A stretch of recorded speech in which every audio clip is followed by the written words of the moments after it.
Before we begin, allow me to introduce myself. I am Professor Snape, or, at least, the version that visits when the night is quiet, the fire crackles softly, and history begins to whisper.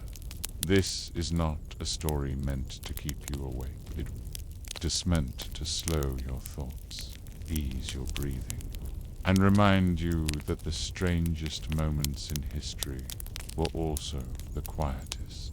But before we drift too far, tell me, what time is it where you are? And where are you listening from? Write it in the comments side. Read everyone.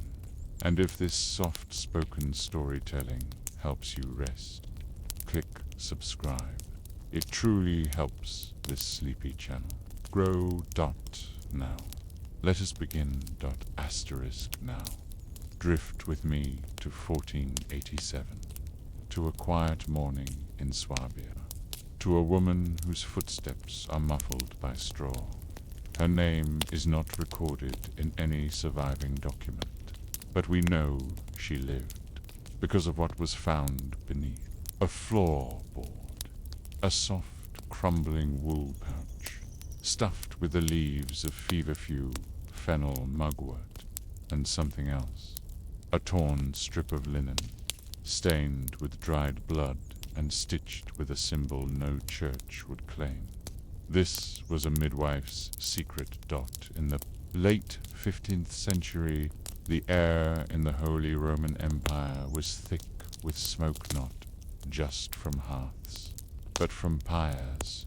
The Malleus Maleficarum, the Hammer of Witches, had just been published, and midwives were mentioned more than once, always with suspicion, always with consequence.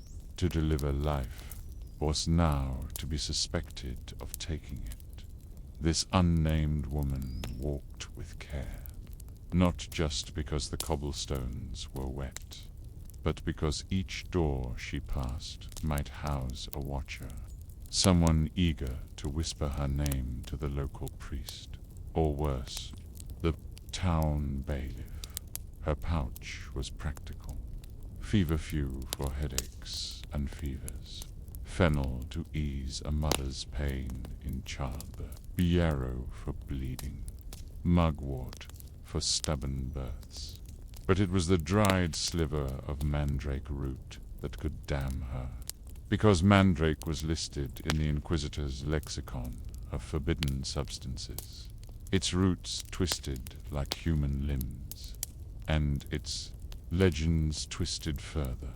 She had found it half buried in the old graveyard behind the ruined chapel, where weeds grew wild and superstitions grew wilder. She dried it over a fire, wrapped it in cloth, used it once, only once, when a mother's screams had lasted too long, and that mother survived. But the price was heavy. People had started to talk. Midwives, in this time, were expected to work alone, quietly, efficiently.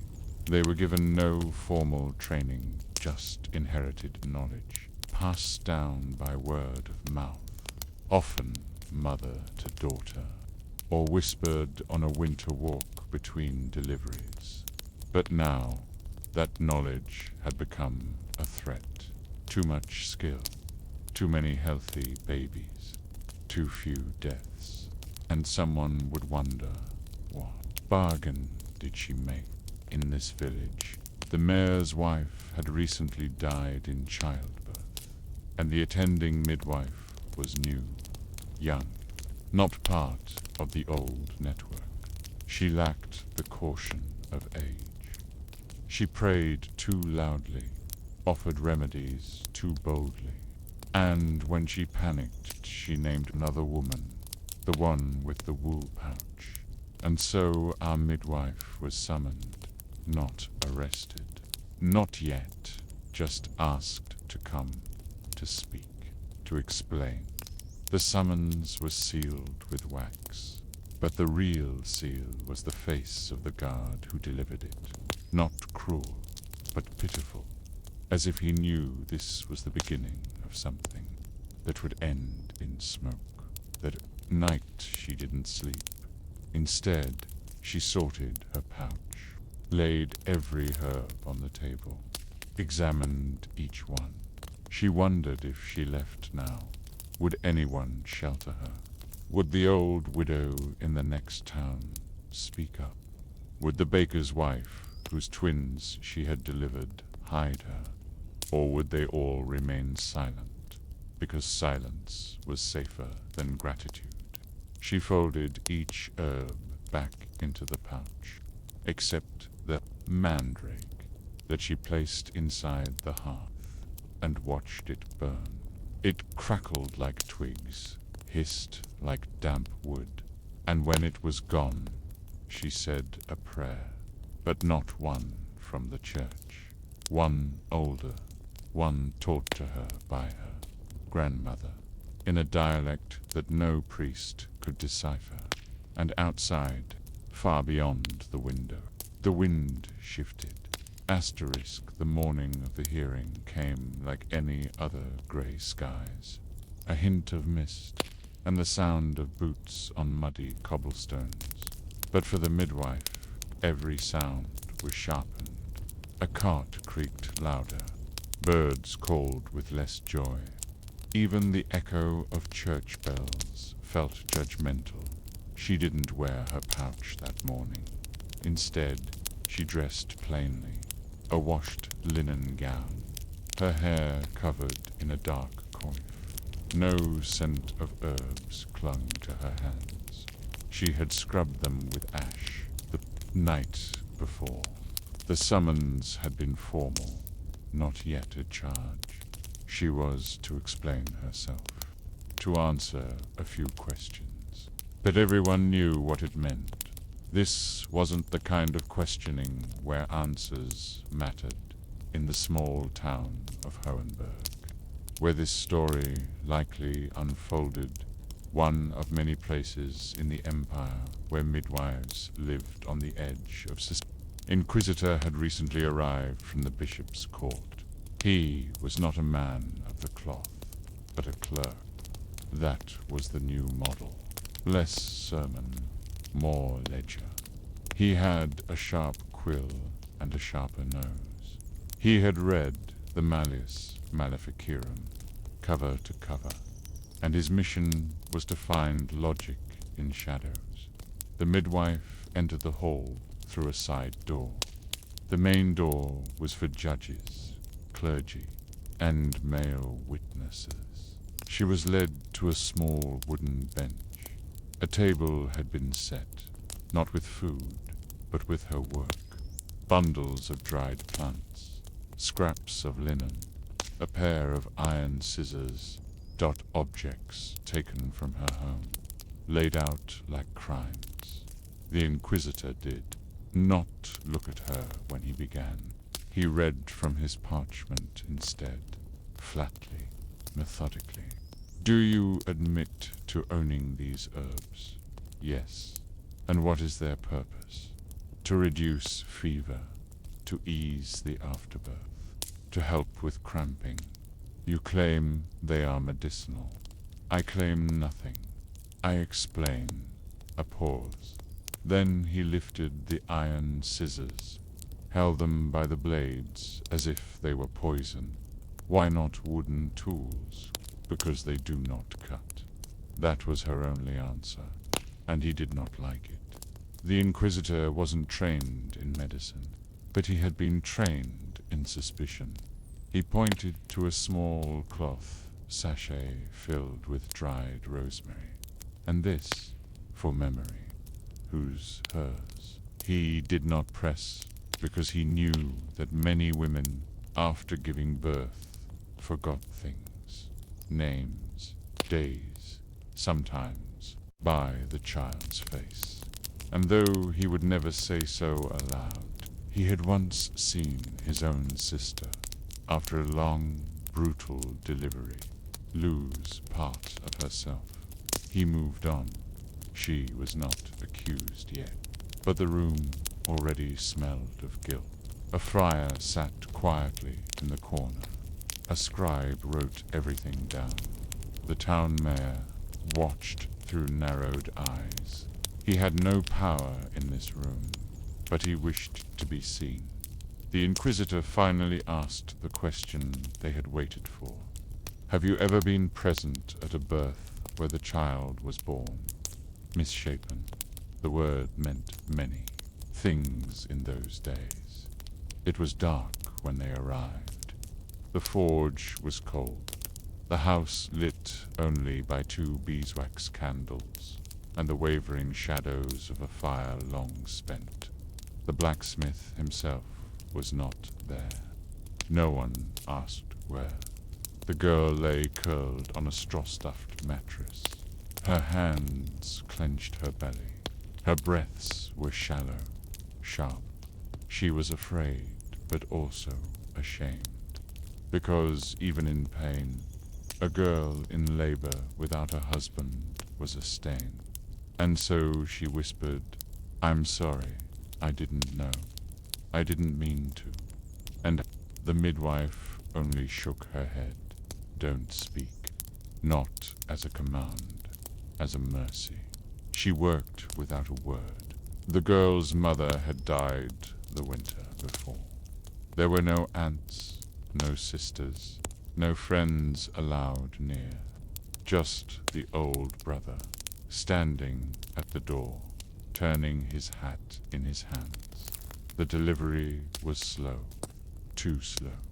The bleeding wouldn't stop. By candlelight, the midwife did what she had done a dozen times before she reached into the quiet, unseen space between worlds. Not with magic, not with potions, but with the memory of every past birth still etched in her fingers. She hummed a tune beneath her breath knot, a spell. Just a song her grandmother used to sing when grinding barley dot. And when the baby came, it did not cry. It was too small, blue around the mouth, limp in the arms. But she cleaned it anyway, wrapped it in linen, whispered something into the girl's ear. The girl nodded, and then the child breathed, just once. Then again, then the faintest. Sound softer than a mouse in dry leaves. No one would ever say what happened that night. Not aloud. The girl would live. The child would grow. But the town would remember the flicker of candlelight behind the midwife's shuttered windows. And they would ask questions they would never say aloud. Why was it always her? Why did the dying live when she was near? 2 mornings later, the Inquisitor returned, but not for her. A new case had emerged. A woman in a neighboring village had confessed to dreams of flying. The town priest thought it urgent, so the parchment was folded. The notes were packed. The Inquisitor mounted his horse and rode north. The midwife's name was never added to the formal list. No arrest, no trial, just silence. And that, more than anything, unsettled the village. Because suspicion without closure never dies. It lingers, it grows. Years passed. She grew older, took on an apprentice other woman whose name never appears in any document, but who surely learned how to mix feverfew with care and silence. The pouch was replaced. New herbs, new cloth, but always the same caution. And once, when her apprentice asked why they never kept mandrake, even though it worked, she simply said, because men believe in it too much. Decades later, during repairs to the cottage, builders found the old floorboard loose. and beneath it a pouch, crumbling, dusty, still faintly smelling of fennel. Wrapped around it was a strip of parchment, not a spell, not a confession, just a name and the date, 1487, the same year of her summons, the same year of the blacksmith's daughter's child. And next to the name was a mark, not a cross, not a star, but a spiral, woven from ink and time. No one knew what it meant, but they saith those who held it said it made them quiet, as if hearing a voice that wasn't quite a whisper, not quite a word, just a feeling, something old, something patient. So much of history is written in verdicts and punishments, but the lives that shape it are often written in silence. The midwife was never praised, never honored, but someone remembered her and tucked a symbol beneath the floor so she would not be forgotten. Asterisk wind down now. Let the hush of stone corridors and candlelight take the edge off your thoughts, because this story begins not in a home, but in a church, and not with a sermon, but with a scream dot in the spring of 1522. In the town of Rothenburg, Obi der Taube, something strange was heard inside the walls of St. Jacob's Church. It was a low, rhythmic cry, not a chant, not a hymn, but unmistakably human, bend female. And what made it worse was where it came from beneath the church, from the crypt. A mason had been doing repair work near the old ossuary chamber when he heard it. He dropped his hammer, listened again, and then ran. Within the hour, a priest arrived. Then the town guard fenned a crowd. What they found in the crypt was not a ghost, but a woman, not kneeling, not hiding, standing upright, holding a small, silent baby in her arms. Her name was Martha Burwald, and she was a midwife. To understand why this was so unsettling, we need to go back to days. Martha was known in Rothenburg's lower quarter, near the Leatherworkers' Row. She had delivered over 100 babies in her lifetime without losing one mother. She was quiet, polite, devout. She owned a small garden behind her home and was known for making poultices for scalds and chilblains. She had a modest reputation, put and no enemies, at least none she knew of. But 2 days earlier, a baker's wife had gone into labor unexpectedly during Mass. The labor was early. The bleeding began quickly. The priest halted the service. Women rushed to the baker's home, and someone fetched Martha. She arrived quickly, with her usual satchel, but the birth was wrong. The child's head was not facing downward. The mother's pulse was weakening. Martha did what she had to. She used a metal Hokan instrument she kept hidden inside her bodice. One meant for last resorts, and when the baby came, it was silent, still.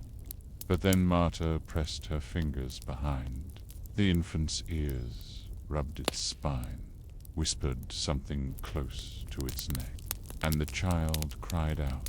The mother wept with joy, but the priest, who had come to offer last rites, stood frozen, because he had seen her lips move and heard no Latin. That night, Martha did not go home. The next morning, she was gone from her cottage, her tools left behind, the satchel still hanging by the door, She had gone underground, literally to the ossuary beneath St. Jacob's Church.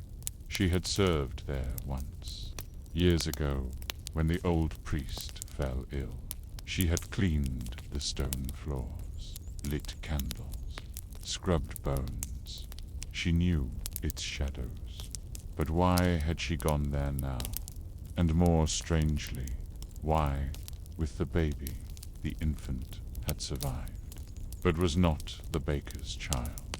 That much was certain, because the baker's wife had awoken to find her own child beside her, alive, breathing. So who was this second child? And why had Marta hidden beneath the church with it? They questioned her the moment she was found. The inquisitor, this time, was a canon lawyer, older, patient. He sat with her in the rectory, 2 guards outside, and he asked gently, "Marta, whose child is this?" She looked down, cradled the baby, did not speak. He asked again, and she said one word, "Anna." There were dozens of Annas in Rothenburg, but the inquisitor pressed on. The friars exchanged glances. One of them leaned over and whispered into the notary's ear. The inquisitor continued, "What did Marta say as the child was placed into your arms?" She said, "Breathe into her, and she will borrow your voice." This, Besson, was not what they wanted to hear, because it wasn't Latin, it wasn't church doctrine, it wasn't even folk medicine. It was something older, something quiet and difficult to accuse. The notary now read aloud Marta's history. She had apprenticed under a healer in Wurzburg, moved to Rothenburg after the healer was drowned, had never married, owned no property, held no debts, had no accusations on record, but she had assisted in over 170 births. And in the margin, someone had written 15 breach, all survived. That kind of number was troubling to men who feared unexplained outcomes. Survival could be more suspicious than failure. The inquisitor leaned forward. He asked Marta directly, "What did you whisper to the child in the crypt?" She looked at him. Her expression was calm, even kind, and she said only this, "I said, you are not alone." That answer made the room shift, because it wasn't a denial. It wasn't a defense. It was a truth, and one that could not be condemned without condemning mercy itself. They called a second witness, a surgeon from Entredlingen, a man who had studied medicine in Bologna. He examined the child the day after it was found. He testified that the infant was healthy, that no signs of harm, ritual, or deformity were present.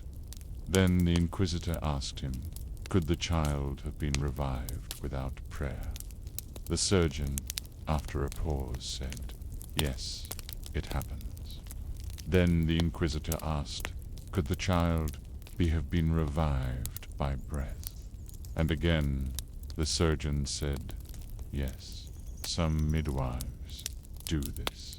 He did not elaborate. P did not need to, because everyone understood the implication that life and breath did not always follow the church's order.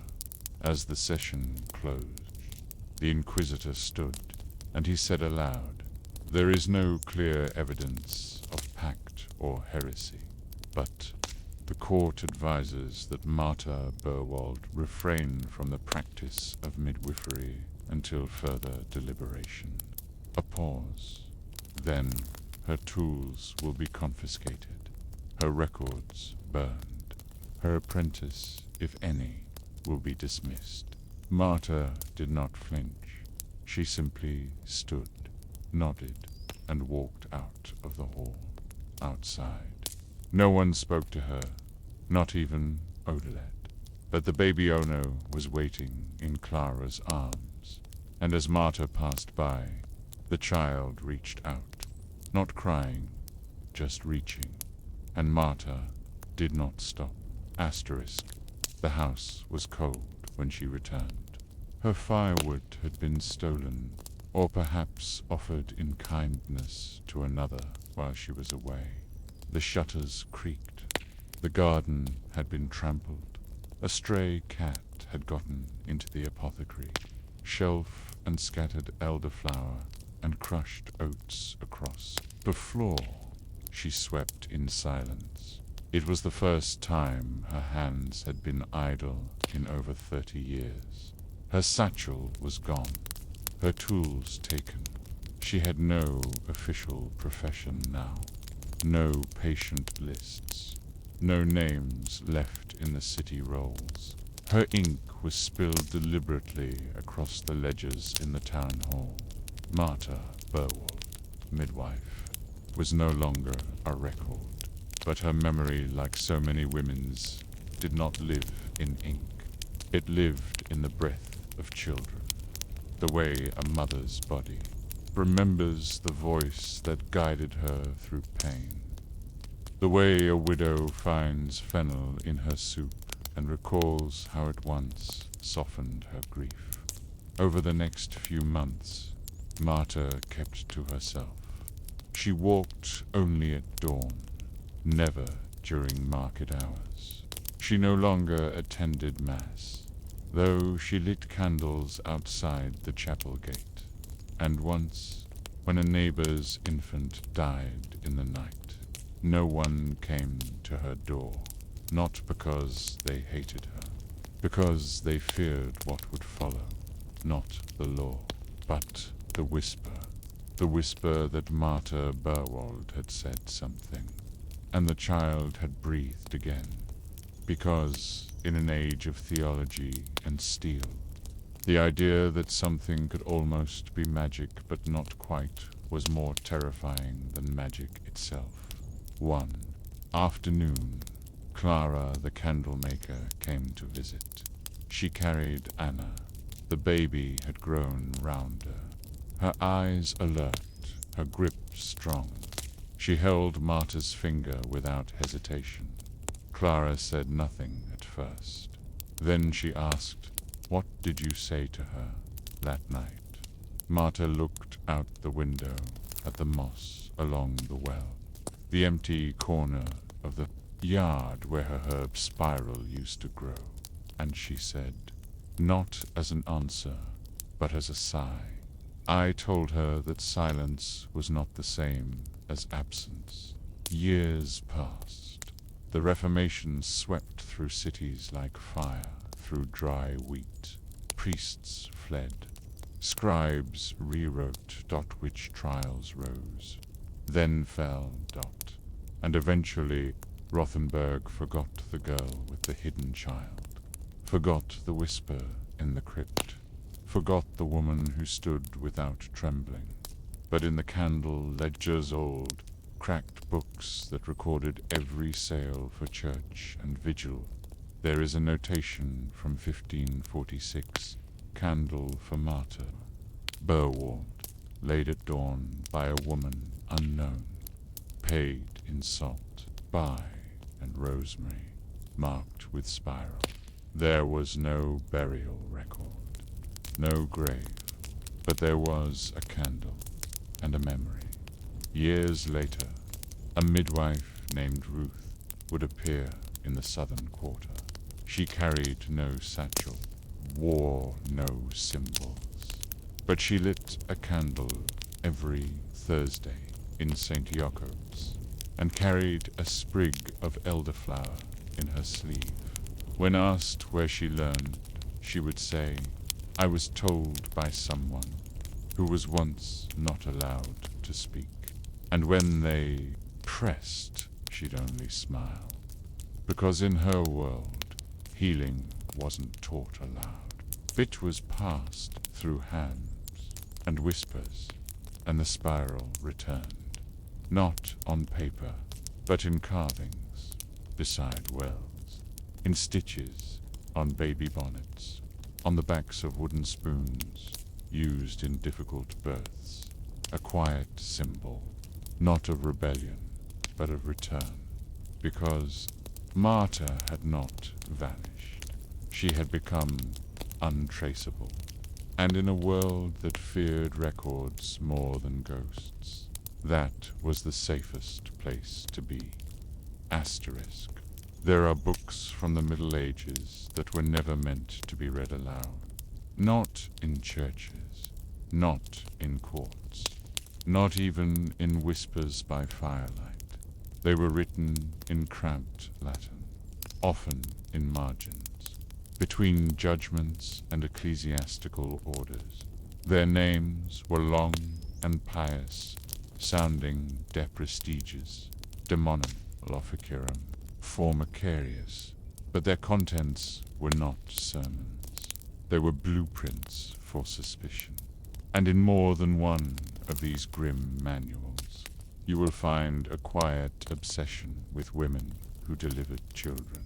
Not witches in the forest, not Sabbath dancers, not those who summoned rain or stole butter, but midwives, because to the authors of these booksmen, who rarely touched a sickbed or held an infant, the midwife was the most dangerous kind of woman. She knew when a body would break. She knew when a child had stopped moving. She knew the difference between a scream of pain and a scream of death, and worst of all, she was often believed, even by men. Let's step into 1486, to the writing desk of Heinrich Kramer, author of the infamous Malleus Maleficarum, the Hammer of Witches.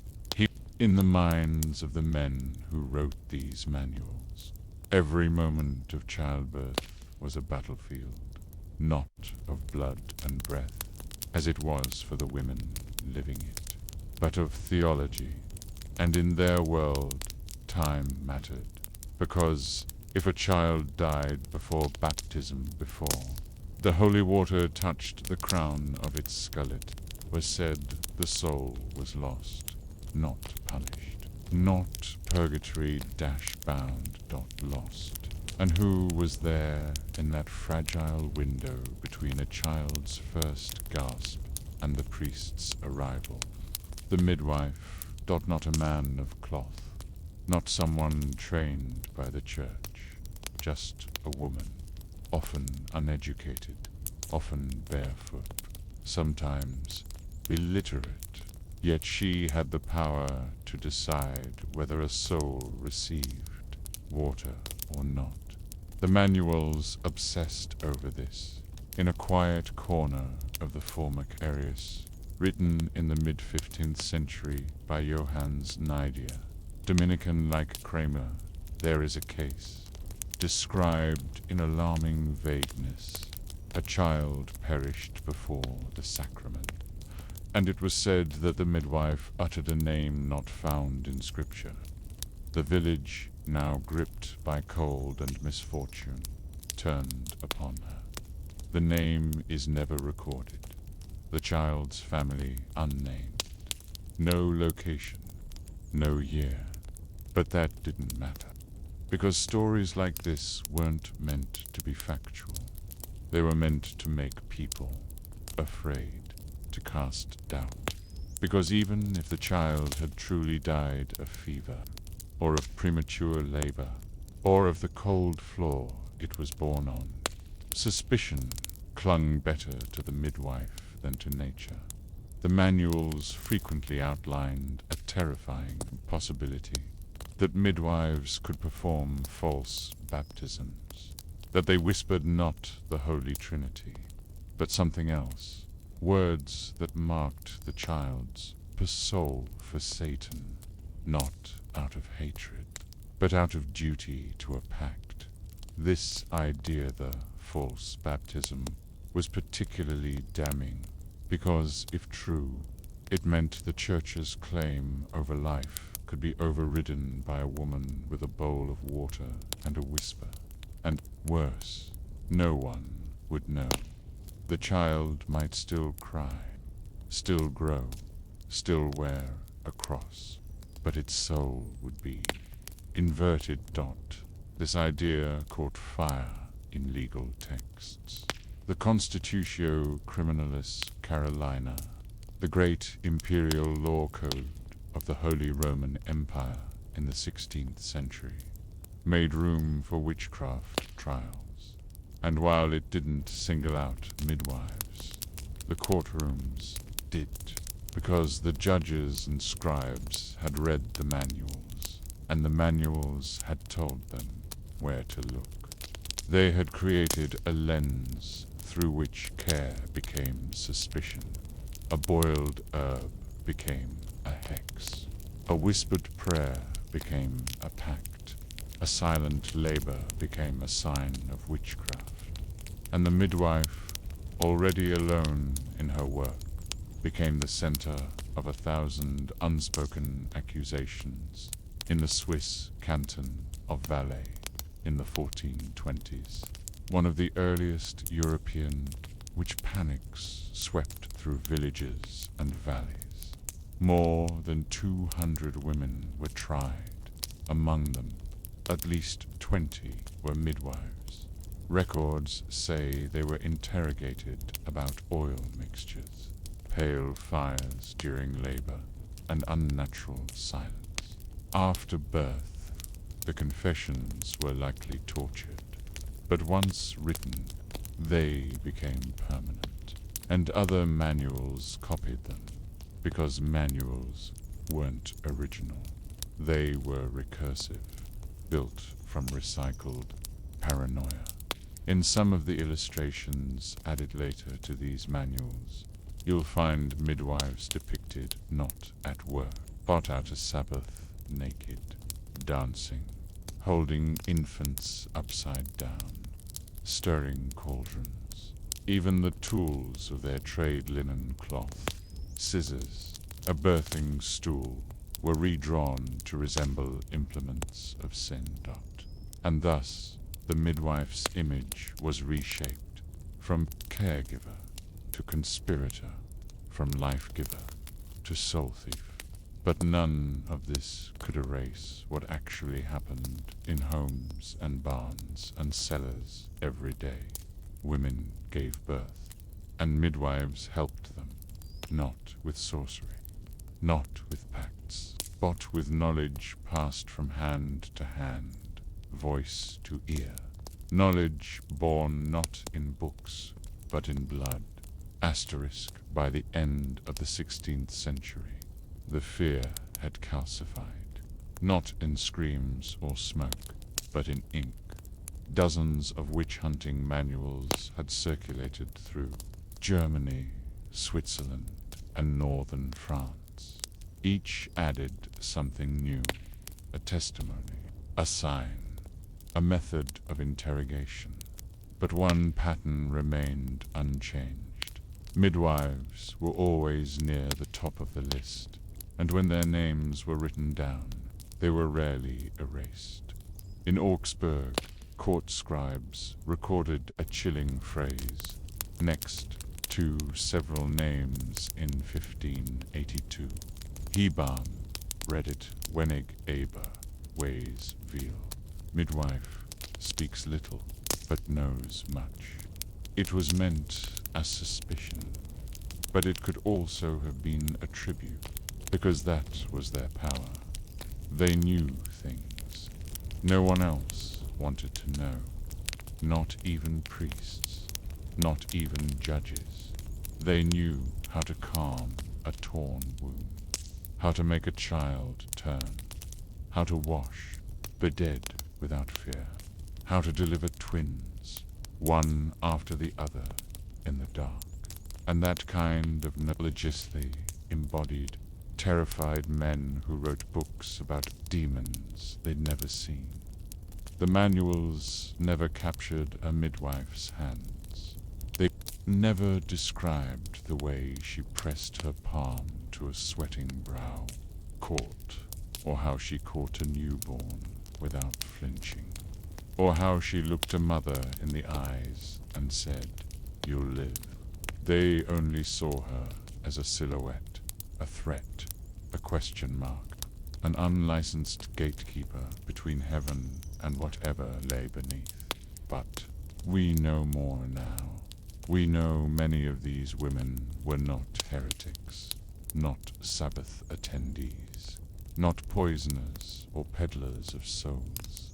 They were skilled, often multilingual, sometimes the only literate women in a village, and they had to hide it because survival meant being forgettable.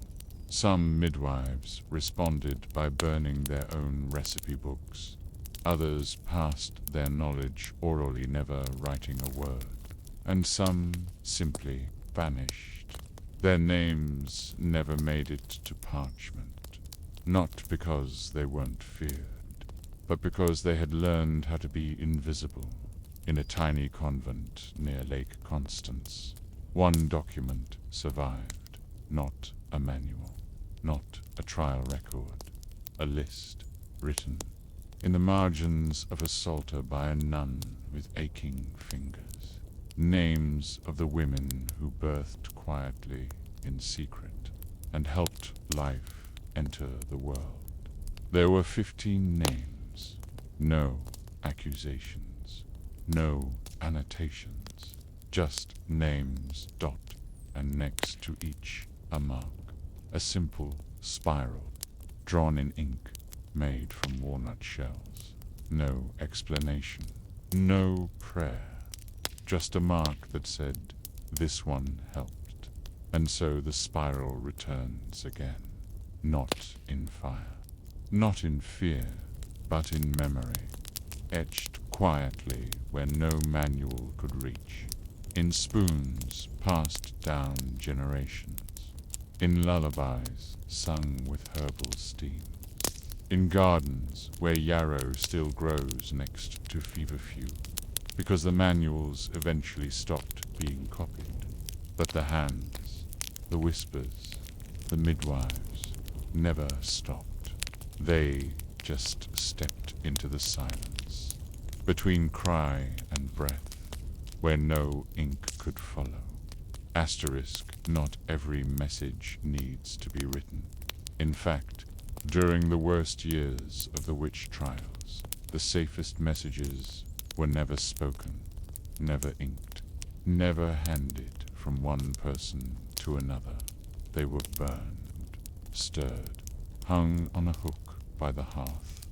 This is the story of how midwives scattered across towns, valleys, and winding river villages found ways to speak without speaking, to warn, to... There are stories, though sparse, and always second-hand, of women escaping arrest by reading the signs. A willow branch laid across a doorstep, a pot left unwatched, deliberately boiling over, a midwife's door scratched twice with chalk, then wiped clean, messages that only made sense to those who knew. Asterisk, in the low valleys of Tyrol, Highland midwives had a peculiar way of arranging their drying herbs to outsiders. They seemed disorderly clusters of nettle beside willowbark, lavender, tangled with tansy. But for those who knew the code, the order spoke volumes. Nettle nearest the door. There had been a loss. Willow bark beside, it meant the loss was suspicious. A dried posy of Artemisia hung above the hearth. Someone had narrowly escaped questioning.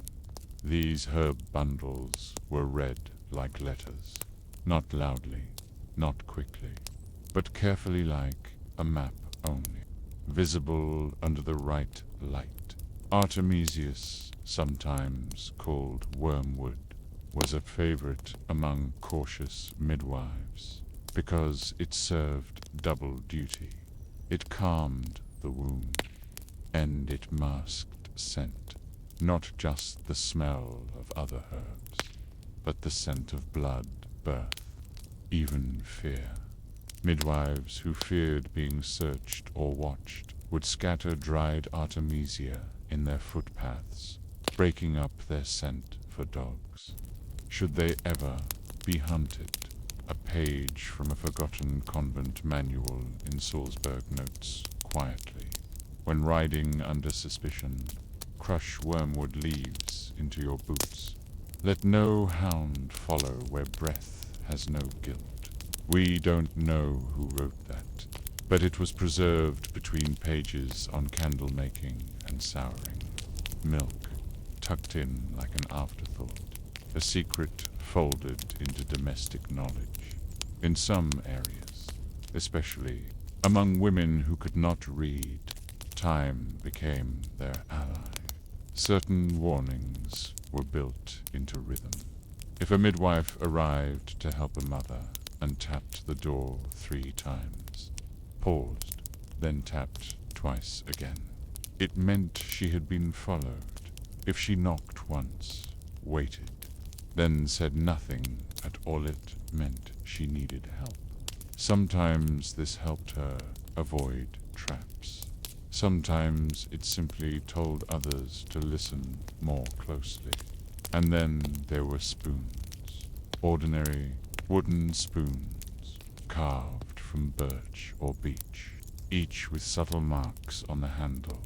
A triangle meant safe birth. A circle inside a triangle meant difficult labor survived. A line crossing both symbols meant don't return. Midwives often carried them tied in their belts. They would swap spoons when parting, sometimes placing them in the hands of apprentices instead of speaking aloud, because the walls had ears, and sometimes so did the fields. The more pressure the Inquisition applied, the more the codes deepened.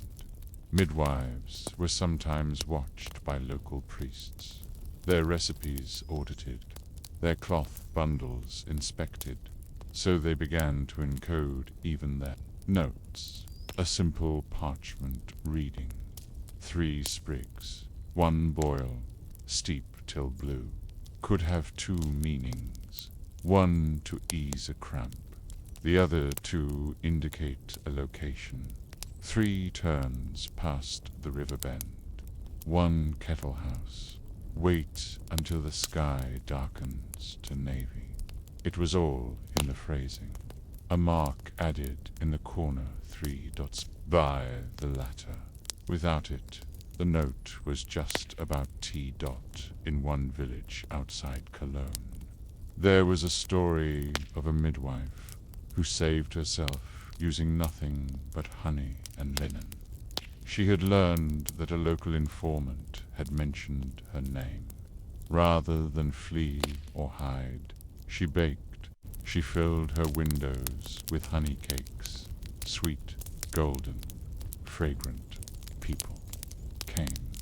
She smiled, and on each cake she placed a single clove dot to everyone else.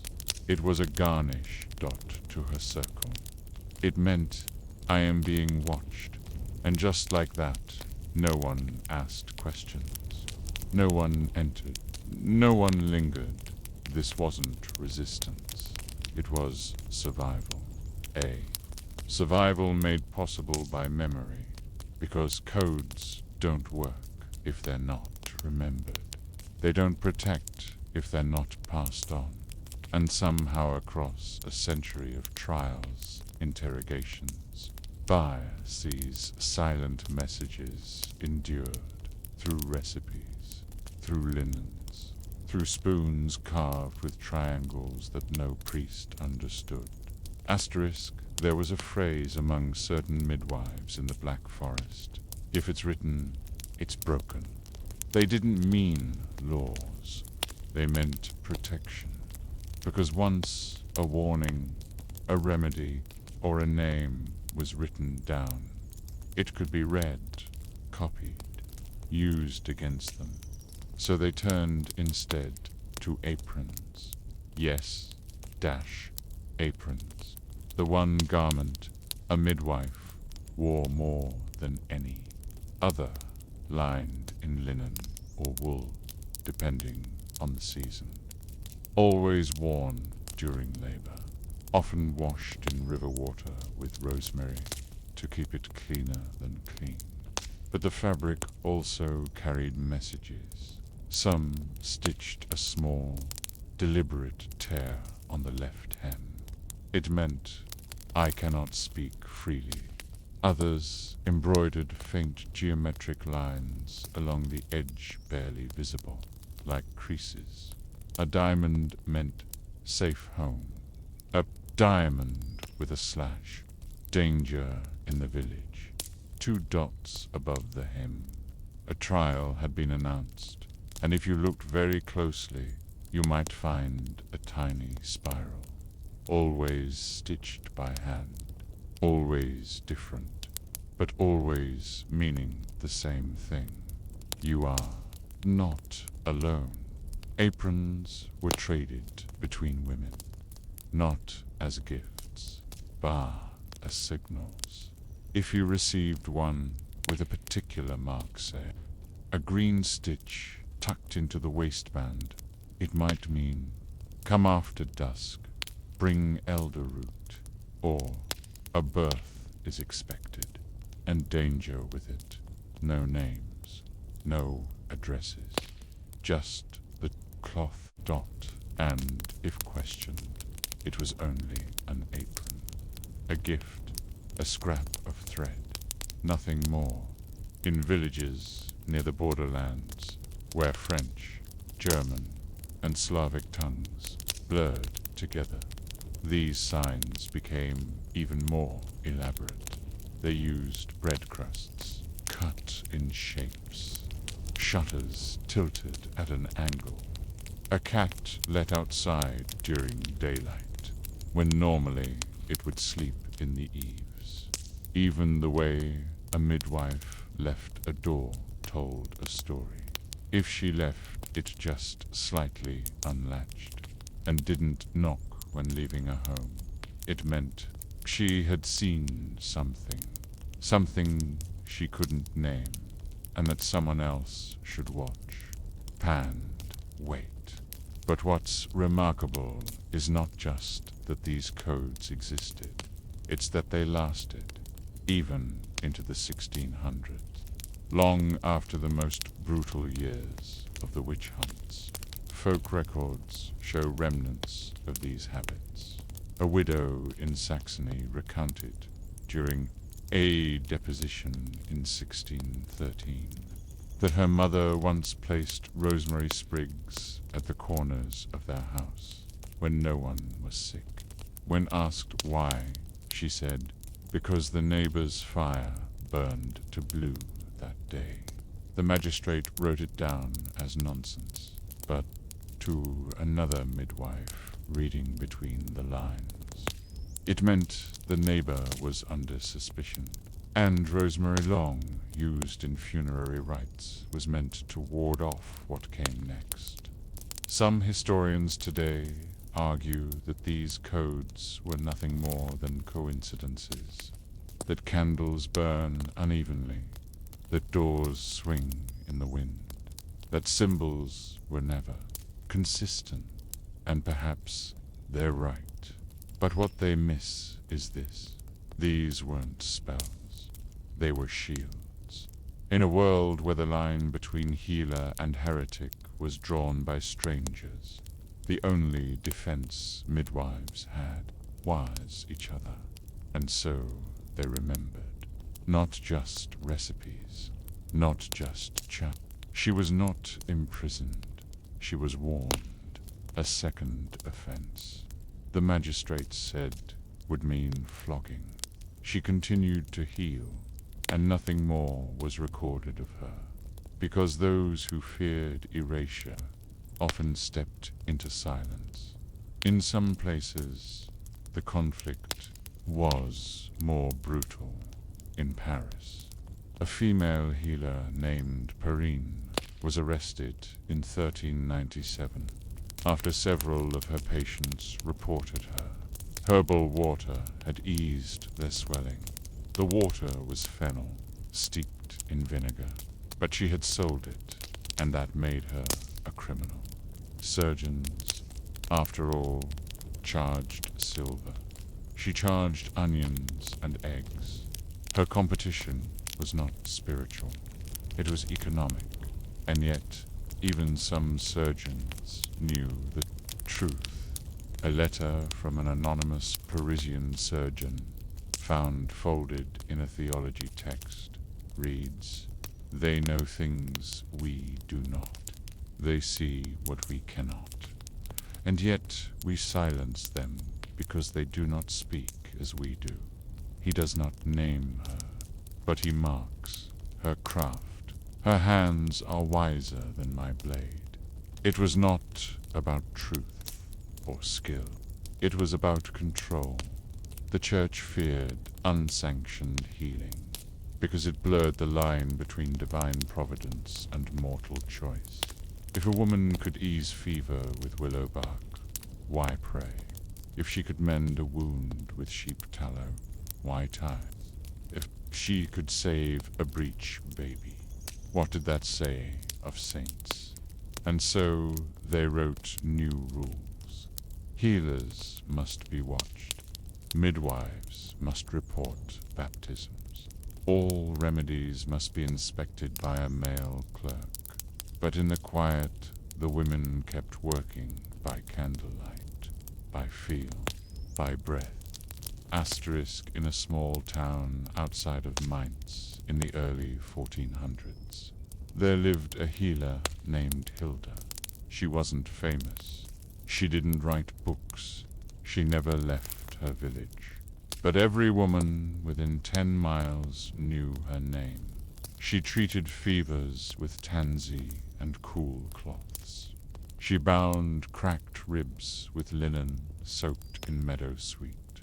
She kept a single jar of foxglove buck, only used it in silence, and only when the pulse faded low, and in her sleeve, folded neatly, she carried scraps of VELLUM, not written in Latin, but in drawings. A rough sketch of a uterus, a diagram of how to wrap a sprained ankle, a symbol for deliver drawn next to the plant she used to ease it. She couldn't write letters, but she could draw pain, and she could soothe it. She was never accused of witchcraft, not directly, but her name appeared once buried in a gilt ledger from the Church of St. Hildegard. Payments to licensed surgeons shall not be withheld in favor of women offering bodily care for barter or bread. It didn't mention Hilda Dot, but everyone knew who it was about, because she didn't take silver, she took milk, she took potatoes, she took thanks in many cities. Male surgeons treated only those who could pay in coin, but female healers worked for what the body offered. Some called it charity, others called it chaos, and the church called it problematic. By 1450, more formal, rules appeared. Women could assist in birth, but not in surgeries. They could clean wounds, but not prescribe poultices. They could ease fevers, but not reduce swellings or tumors. And above all, they could not touch with intention. That phrase, touch with intention, was meant to be vague. It allowed clergy and surgeons to accuse a woman of transgression without needing to explain her methods. If she pressed too long, or too firmly, or with too much confidence, she had stepped out of bounds, because authority didn't lie in the result. It lay in who authorized the result. Meanwhile, in taverns and markets, surgeons began to spread quiet rumors. She uses frogs. She chants in her sleep. She touched a man's leg, and the fever jumped to the dog. None of it made sense, but it didn't need to, because fear moves faster than truth.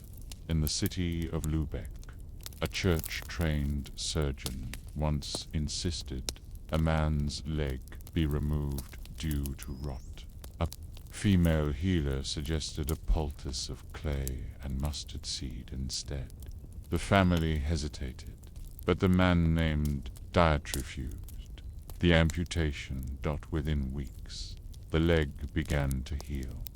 The surgeon never returned to the house, but the healer's name, Martuos, later scratched into a church pew with the words, "She sees."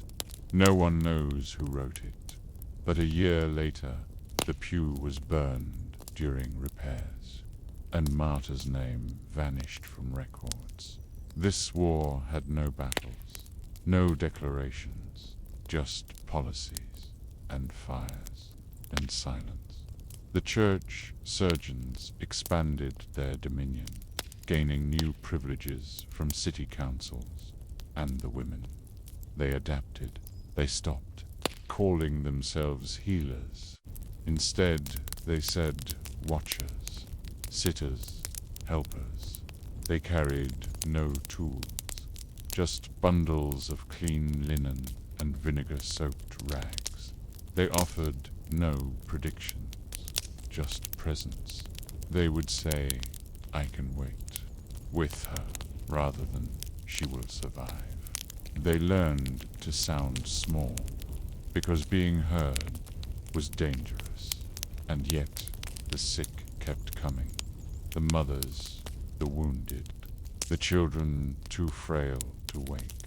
And these women are named in registers, unlicensed in guilds kept, answering the knock, because no surgeon came after dark, and no priest knew how to count a failing pulse, but they did, and they counted quietly, in the archives of Bologna.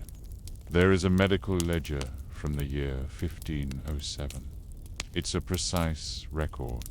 Every fee, every operation, every drop of ink accounted for on one page.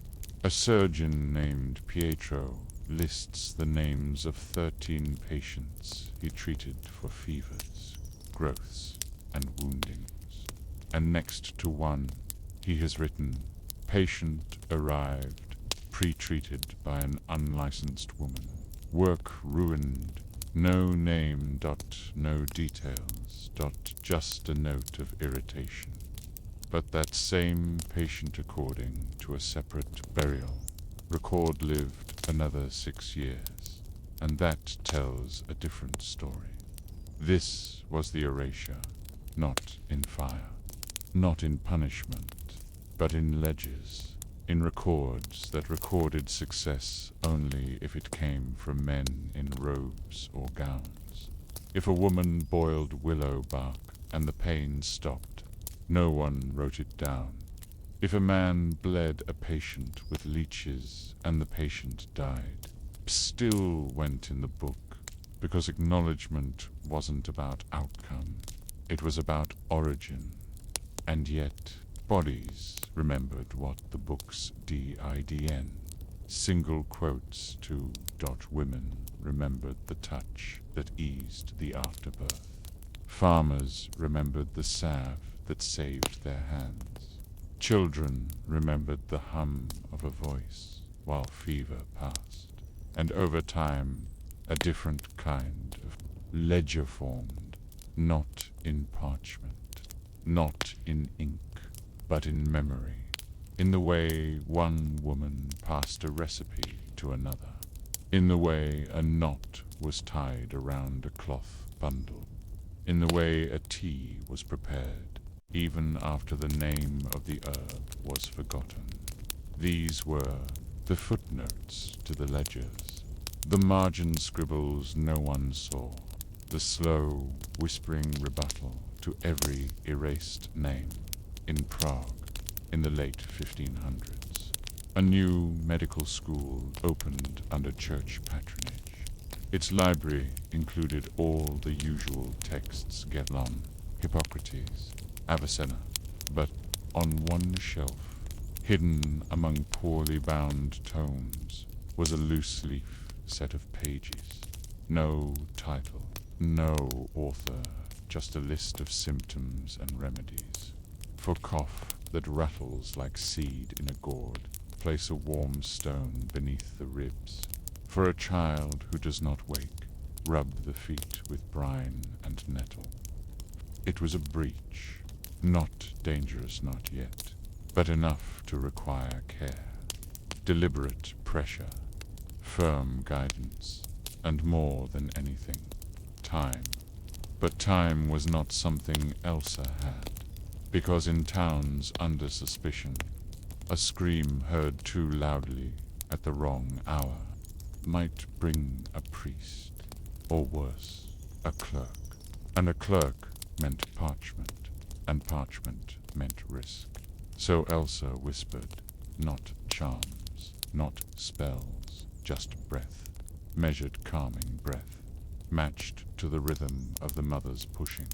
She did not hum, she did not chant, but still her mouth moved, and the sister, watching from the corner, began to cry, because it was beautiful, because it was frightening, because it felt like something ancient had been summoned without ever being spoken. When the child came, it was quiet, not still, just quiet, as if the world was listening. Elsa did not slap it, she did not rush. She held it close, rubbed its back, and waited. 1, 2, 3 breaths. Then a gasp. Then a cry. Soft, wailing, alive. The linen she used to wrap the child was clean. But on one corner there was a mark. Not a spiral. Not a sigil. Just 3 stitched dots, aligned like a constellation. Barely visible dots. It meant nothing to the sister, but to Elsa it was a reminder that this was not just a birth. This was resistance after the baby was swaddled and placed in its mother's arm. Elsa cleaned her hands with ash and cold water. The blood she left on the cloth, deliberately, because in some towns, if a midwife was caught without signs of recent labor, she would be accused of hiding her work, and in others, if she carried blood, she would be accused of sorcery. There was no right way, only the least dangerous one.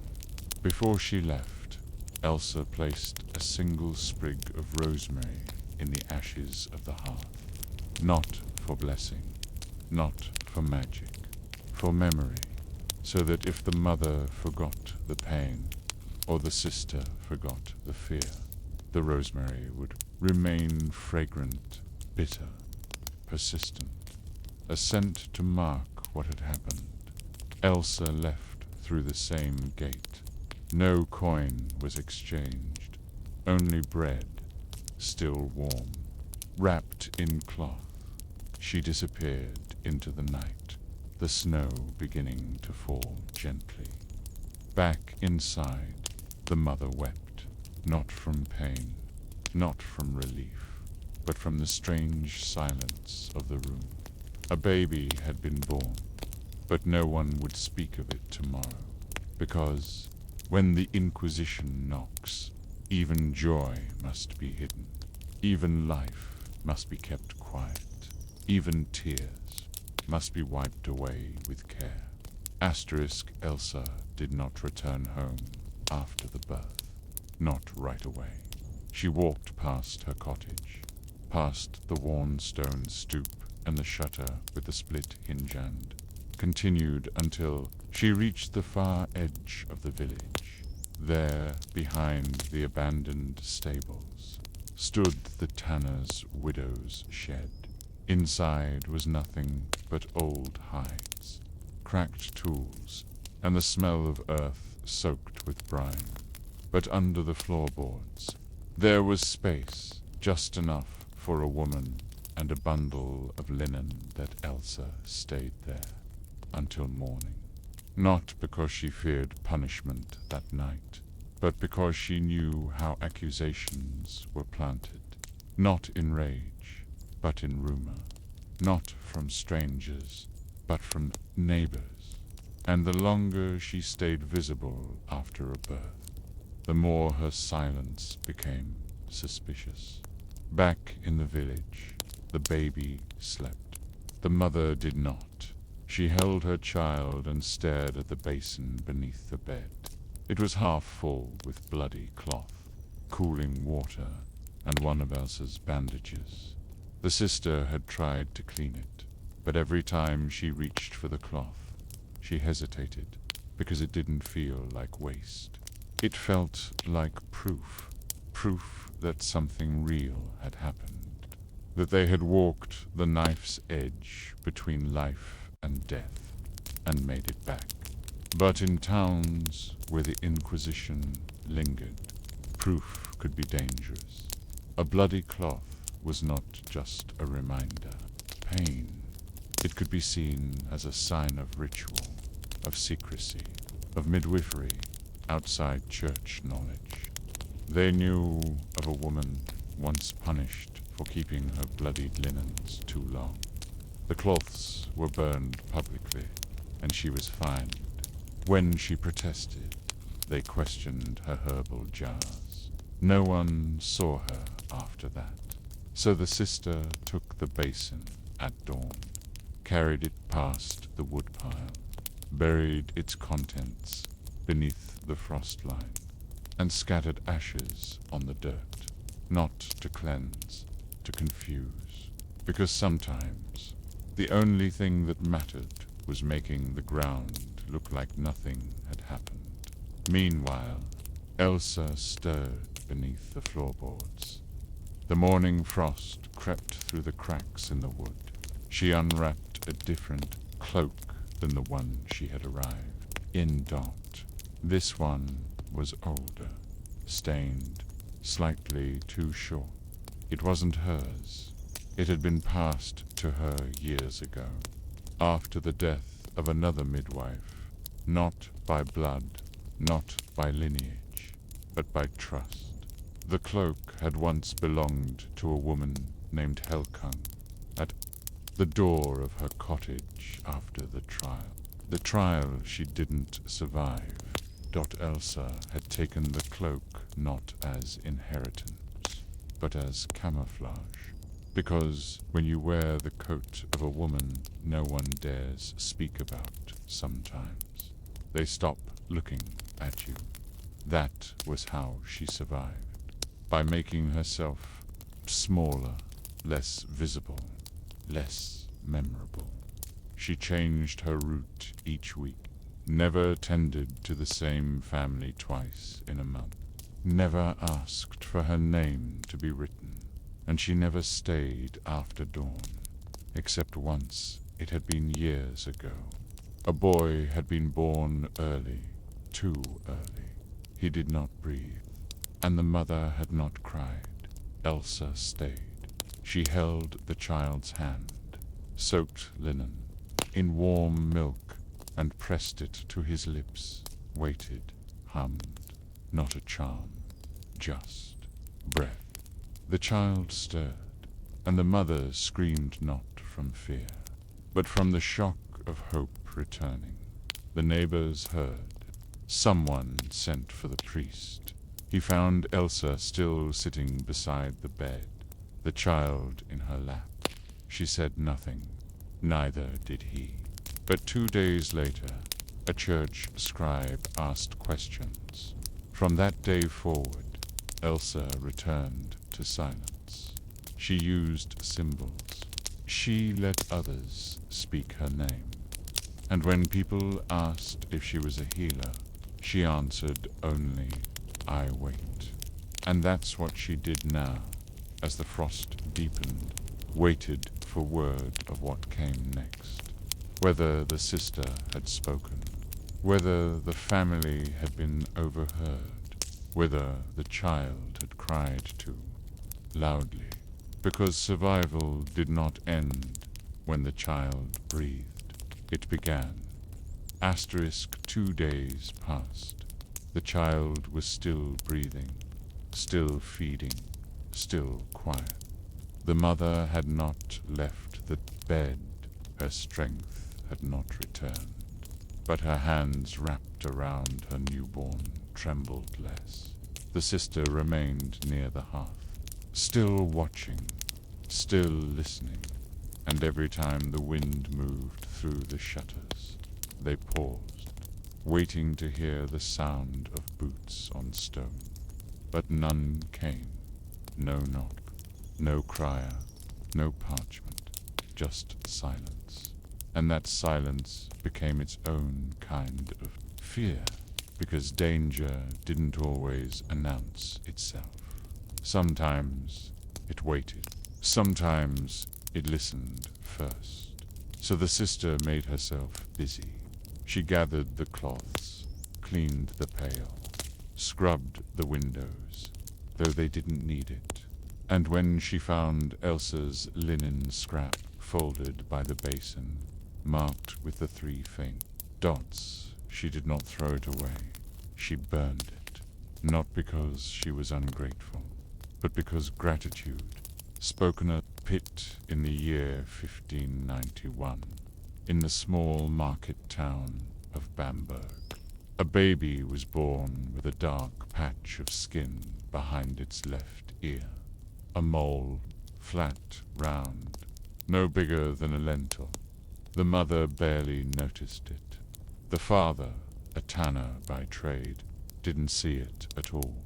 But the priest who arrived to bless the child did. And he asked the midwife what she called it. She paused, not because she didn't know, but because she knew too well.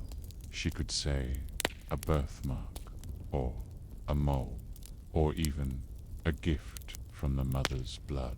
But she said nothing, because in that silence she heard the weight of 1,000 accusations. She knew that one wrong word could stain the air. So she looked at the priest and said, "It is part of the child, nothing more, nothing less." The midwife's name was Ilse Meinhardt. She had worked for over 20 years in the northern reaches of the Franconian region. Her hands were steady, her eyes tired but sharp. She spoke in full sentences when required, and only in fragments when not.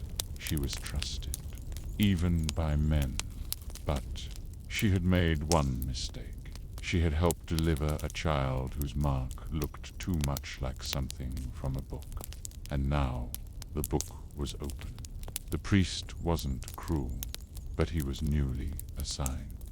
Young, eager. He had read the latest editions of the Hex.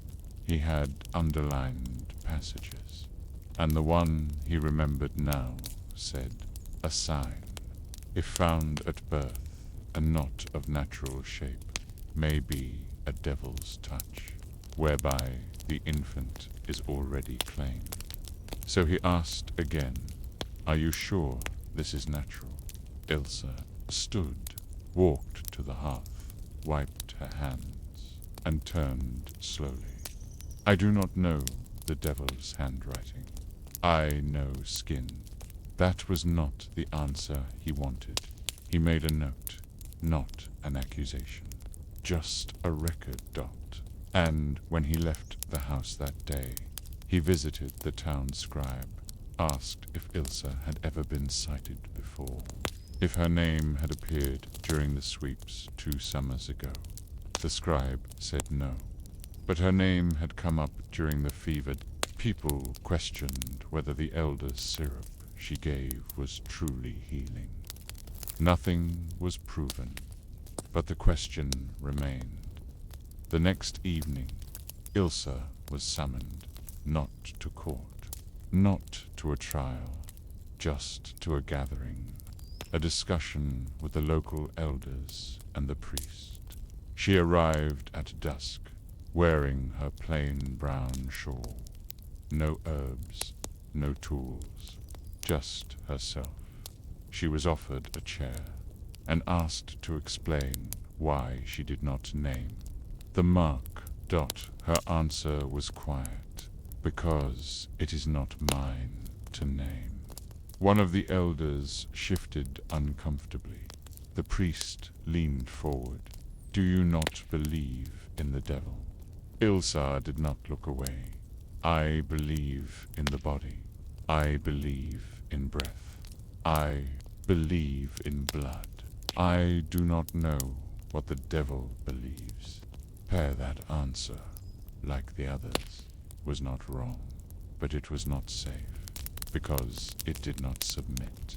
And in times of suspicion, clarity was less valued than obedience. The priest asked her if she would submit to a test, a questioning, a formal confirmation of her faith and work.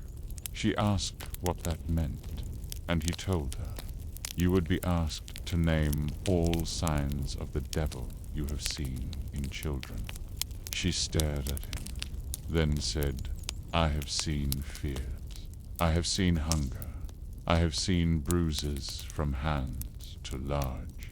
I have seen blood where none should be. Are those signs of the devil? He did not answer.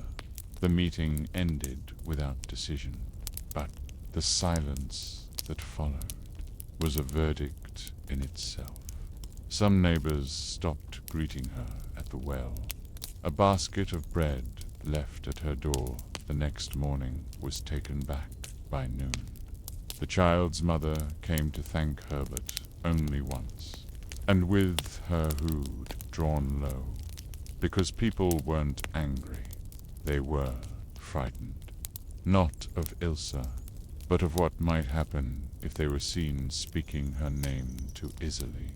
Asterisk, 3 nights after the gathering, a woman knocked on Ilsa Meinhard's door just before moonrise. She wore no shoes. She carried no lamp, but in her arms was a baby burning with fever. Too hot for February, its crying jagged and panicked. The woman was not the mother from the birth with the mole. She was a stranger from a nearby village, Wolfsheim, 2 hills. Away. Her own midwife had refused to come. The church had begun questioning anyone using Elder Meadowsweet, or Mugwort. So she came to Ilsa, not because she trusted her, but because she was desperate. Ilsa didn't speak. She took the child, removed the cloth wrappings, pressed her palm to the belly. The crying continued, so loud it echoed off the stone walls. She reached for a linen bundle, one of the few she still kept inside. Dried yarrow, a piece of bread soaked in vinegar, and a strip of old flannel. She placed the bread on the child's tongue, just for a moment, enough to draw moisture. Then she whispered, not a spell, just rhythm. 1 breath in, 1 breath slow. 1 hand still, 1 hand low. And slowly the crying eased. Not all at once, not miraculously, but enough. The mother wept, not out of gratitude, out of guilt, she said. I was told not to come. They said you spoke in riddles, that you knew things without naming them. Ilsa simply wrapped the child again and said, would you like your child to sleep or be explained? The mother didn't answer. The next day the child's fever broke. The color returned to his face. But that evening, as the woman walked home, she was seen by the town clerk's wife. Just a glance, a pause, but enough by the week's end. A second note was added to the village register. Ilse Meinhard attended to child of Wolfsheim woman, unlicensed. No record of sacrament. That line, short as it was, meant trouble, because it meant that not only had she worked without church sanction, but she had done so again, and this time for someone outside her own village. That made her not just disobedient, but defiant. Ilse received no warning, no knock, but a new silence fell. The baker's wife crossed the road to avoid her. The seamstress claimed her back hurt when asked to mend her shawl. The priest stopped nodding after Mass.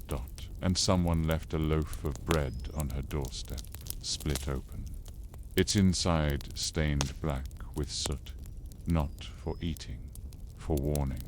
A message as bold as fire. Inside her home, Ilse boiled water, washed her hands, burned the stained bread. Then she sat. She took the ledger she kept not, a formal book, just pages sewn together with linen thread. Each page held the name of a mother, not full names, just initials, and beside them a date and a mark, a dot, a line, a spiral. Some had nothing, some had smudges, and just one had a tiny stitched circle behind the letters. The child with the mole, she hadn't wanted to record it, but something in her hand made her do it. Not as evidence, not as protection, just memory, because no one else was remembering what she did. And if the church won, no one ever would. Asterisk spring came late that year. Snow clung to the corners of the village even into April, and the trees along the path to the well remained bare, stark, finger-like, watching. Ilse Meinhard continued her work, carefully, quietly. She never refused a knock.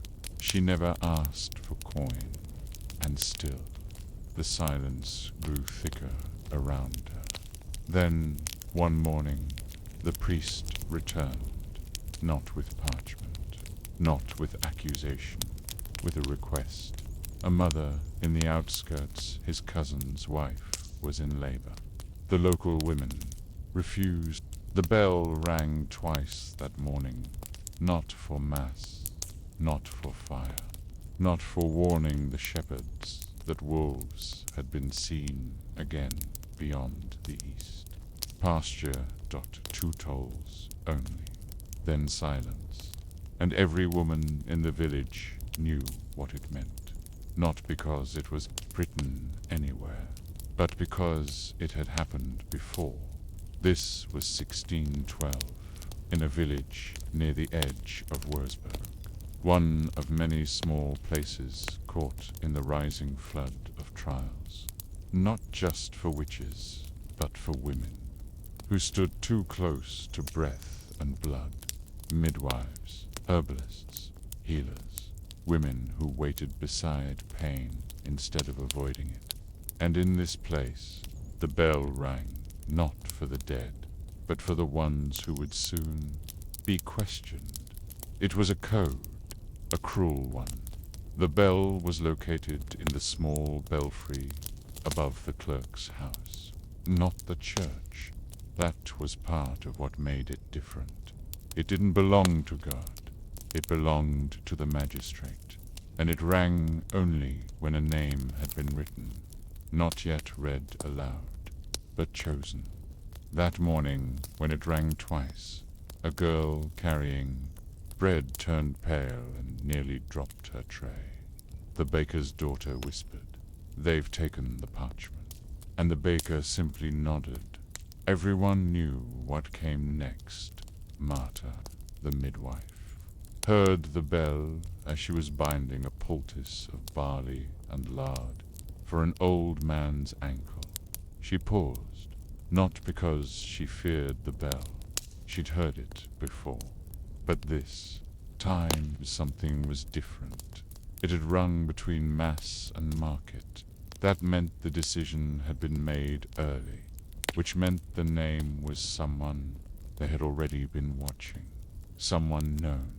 She packed her things, left the poultice, said nothing, walked back to her cottage slowly, and placed her hands on the table, felt the wood's uneven grain beneath her fingertips, counted each breath. There was no knock yet, but it would come. The bell didn't ring in vain. By dusk, word had traveled through whispers. They're looking for her. She spoke back during the baptism last week. She used poppy without permission. She didn't cross herself before stitching that wound. None of it. Confirm. All of it. Dangerous. Because the bell didn't need proof. Only suspicion. And suspicion multiplied quickly. That night, Marta did not run. She did not hide. She took her pouch and removed 3 items. A strip of linen embroidered with a spiral, a glass jar of dried meadowsweet, and a folded scrap of parchment with a list of names. Not names of enemies, names of children she had helped deliver. Some alive, some not. All written in charcoal, faded at the edges from years of breath, unfolding. She lit a small candle. Held it near the parchment, then blew it out. She did not burn the paper. She did not destroy her tools. She simply packed them away, folded, poured them in cloth, and sat waiting, not for absolution, not for trial, but for the sound of boots, the quiet command, the next toll. Because in this village, once the bell rang for you, there was no returning to silence. Asterisk, by the time the sun rose the next morning, Marta had not slept. She had heard horses in the night, footsteps near the well, voices hushed along the alley behind her cottage. But no knock, no summons, no priest, just quiet. And yet that was almost worse, because when the bell rang and the name wasn't read aloud, everyone still knew who it was for. They just didn't say it. They looked, they waited, but they did not speak it. That was the danger. Not being named in that square, but being assumed, pre-decided, already judged. Marta stepped outside. The frost had melted into mud. A dog barked in the orchard. Smoke rose from 3 chimneys, but not the 4th. That house belonged to Ankh, the spinner. Ankh had stopped speaking to Marta a month ago. Not out of hate, out of caution. She had twins the previous spring. Marta had delivered them, but now their names were never spoken aloud. Marta approached the gate, just once, just to test. She knocked, no answer. She knocked again, still nothing. A child peeked from the window, then vanished, and Marta knew the silence had hardened, not into stone, into distance. Back at her cottage, she laid out her tools on the table, not to display, not to defend, just to remember. A copper spoon for stirring tinctures, a loop of twine used to tie bleeding cords, a ribbon of elder bark for fever, She touched each one slowly, not with sorrow, with care, because they might be taken soon, and she didn't want the last hands to touch them, to be unknowing. At midday, she walked to the chapel, not inside, just to the steps. She sat there, old bones aching from too many nights without sleep. She watched the street, watched people pass her without greeting, watched the baker's boy pretend not to see her. But she stayed, because once the bell had rung, to hide was worse than to wait. It made you guilty, even if no one said the word. The priest emerged eventually, his robe dusty, his eyes tired. He didn't sit beside her, but he stopped, looked down, and said very quietly, "It wasn't your name." "Not yet." She didn't look at him, she just said, "But they think it was." He nodded, then walked on. That night the knock came, but not at Marta's door. At the butcher's wife's people stirred.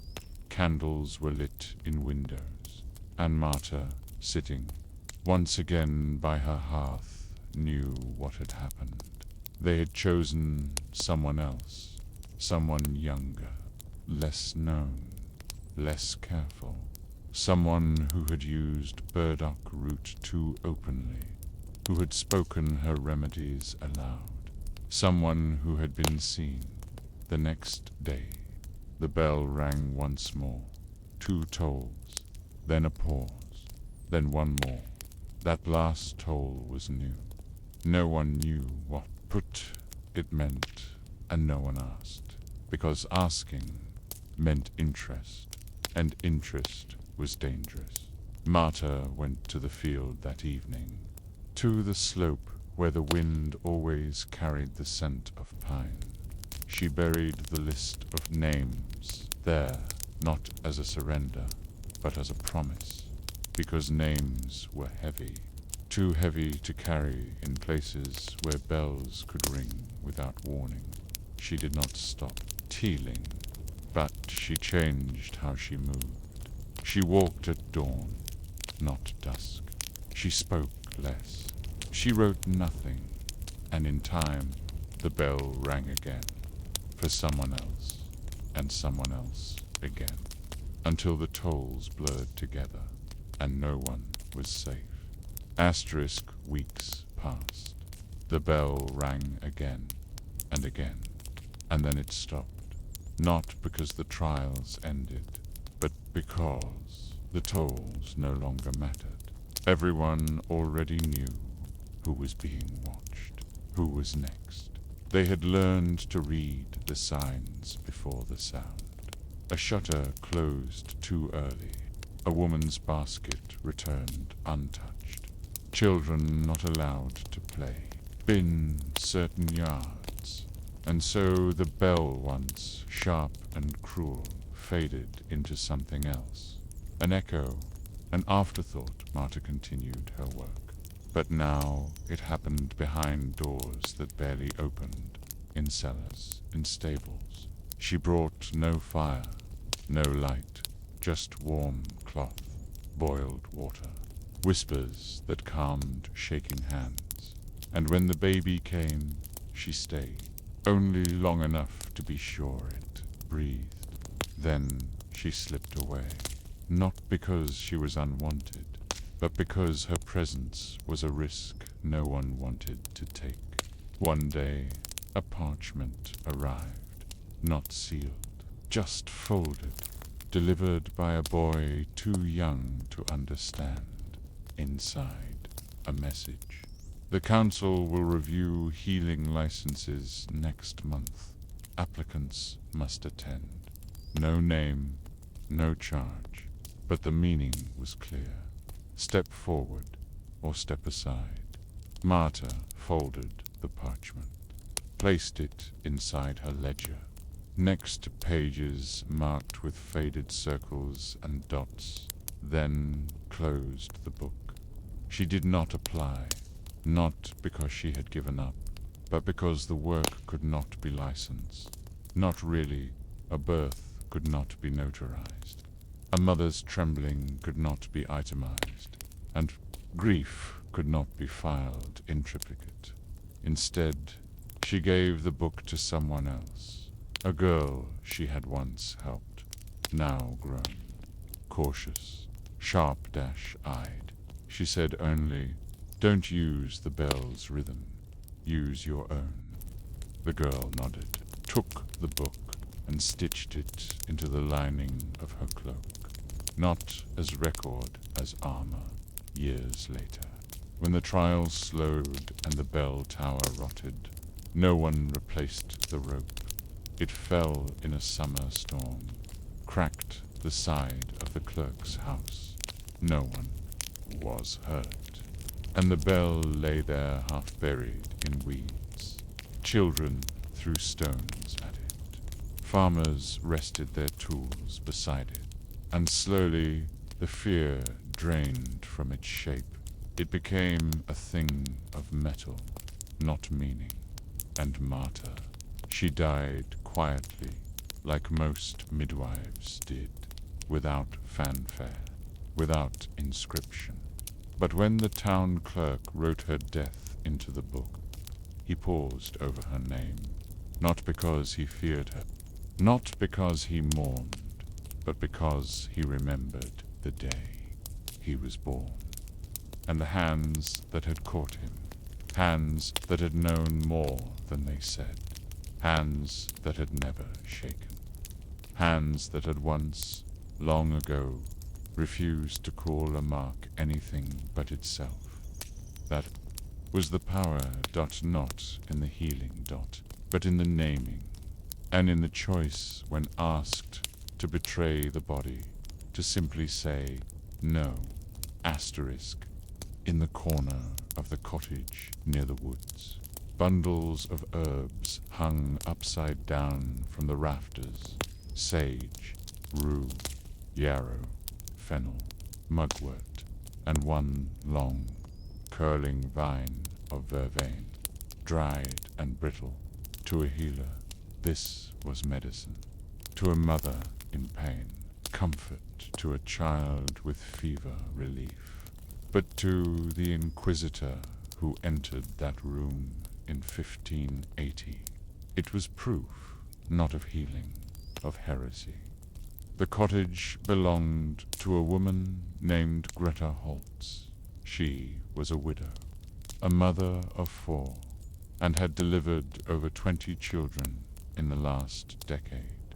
She could not read, but she could feel a fever in a child's chest before it broke. She knew how long to steep bone set, which root to chew when the air grew damp and joints ached, and what to burn to keep coughs from spreading through a house. But she did not know that one of her neighbors, a man who owed her 2 sacks of grain, had reported her, not for crime, for excessive knowledge. The charge was not theft, not blasphemy.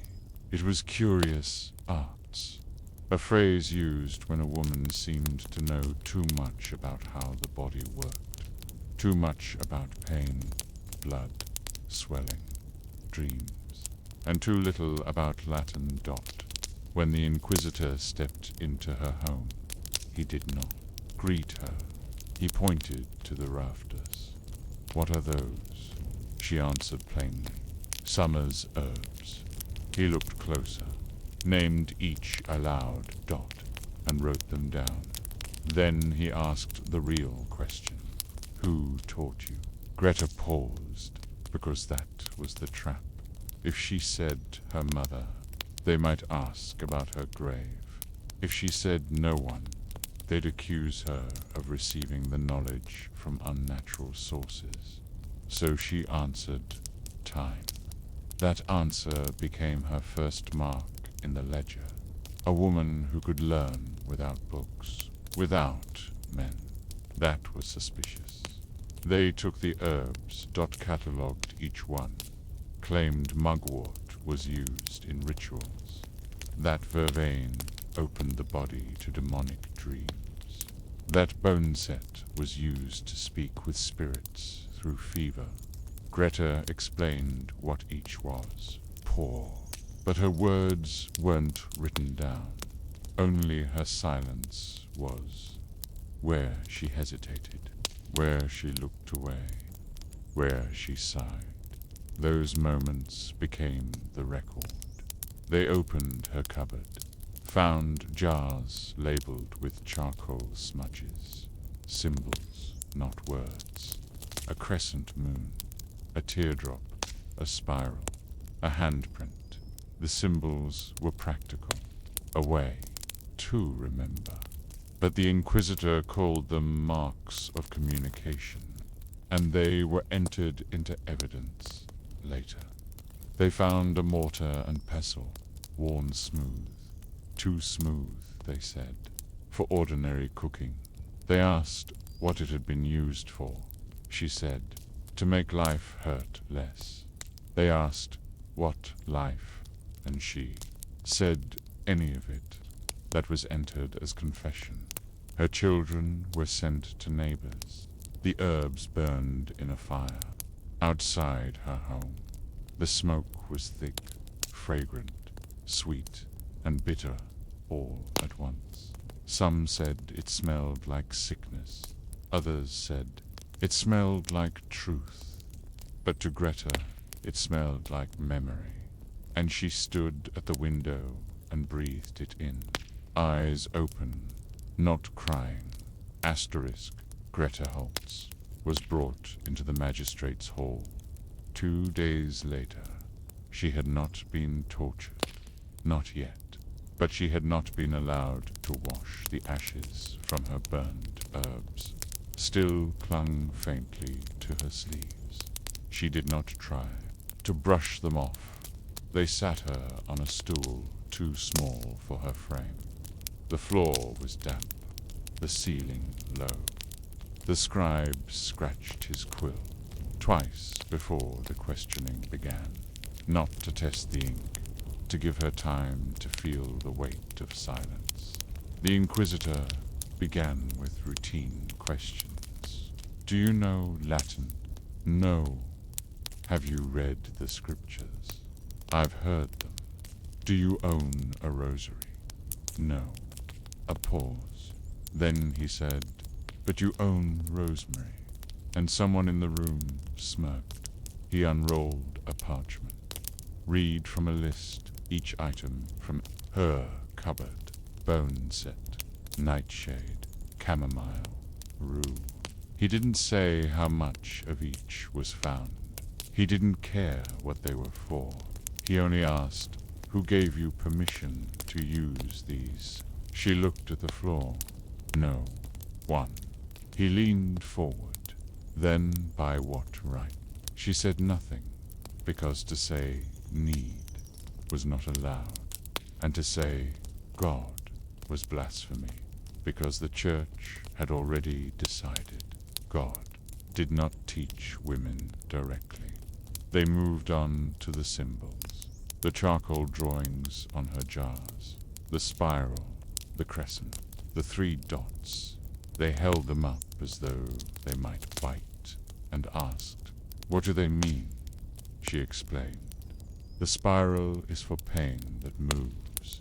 The moon is for pain that comes and goes. The dots are for the youngest children who cannot speak. The scribe looked confused. Why not write the names? She shrugged, because pain doesn't know its name. That answer was marked as evasiveness. They asked about the fever remedy. She had steeped dried elderflowers in goat's milk, vinegar, left it in the sun, used it on a child who had nearly died. That child had survived, but they asked, did you say a prayer before making it? No. Did you recite scriptures? No. Did you ask the priest to bless it? No. Did you test it on yourself? She paused. I did not need to, so you knew it would work. I hoped. Another pause, but it did work. Yes, the Inquisitor turned to the others. She admits the knowledge came without instruction, that it was not blessed, that it was not tested, and yet she used it with confidence. He looked at her again. How do you know? And Greta-tired, aching, cold, said, because I've watched death too many times, not to recognize when it's leaving. No one wrote that line down. It stayed in the air for a moment, then vanished, like the steam rising from her old herb pot.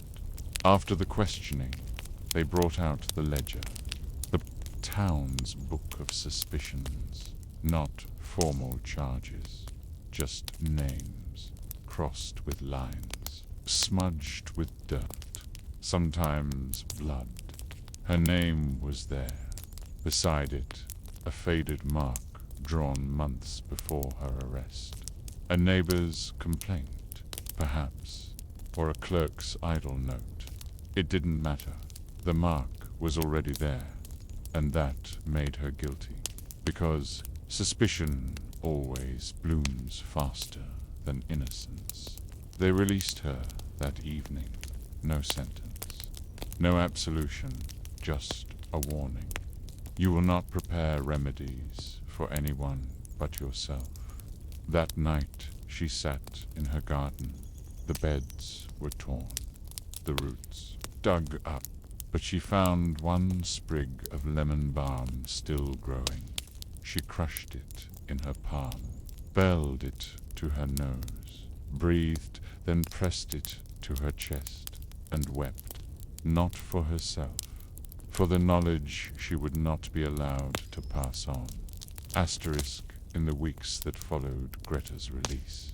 No one knocked on her door. The mothers who once came with coughs and fevers stayed home. The farmers who once left eggs on her windowsill now walked past without a glance. Even the priest no longer nodded when he passed her gate. She wasn't condemned. She wasn't exiled. She was made invisible.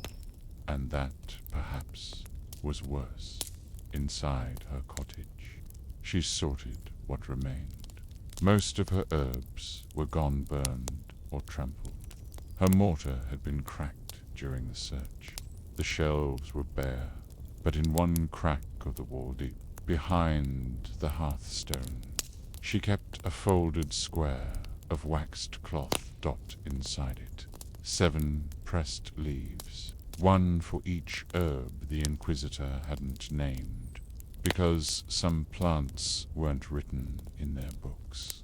Some leaves didn't make it into ledgers, and some knowledge couldn't be translated into Latin. It lived in the hands, in the breath, in the moments just before a fever broke.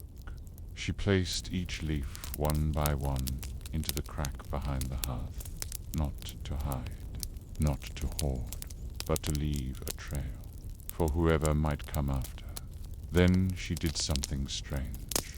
She took charcoal, and on the inside of the cottage door, not visible to anyone walking by, she drew a spiral, not large, not precise, just enough.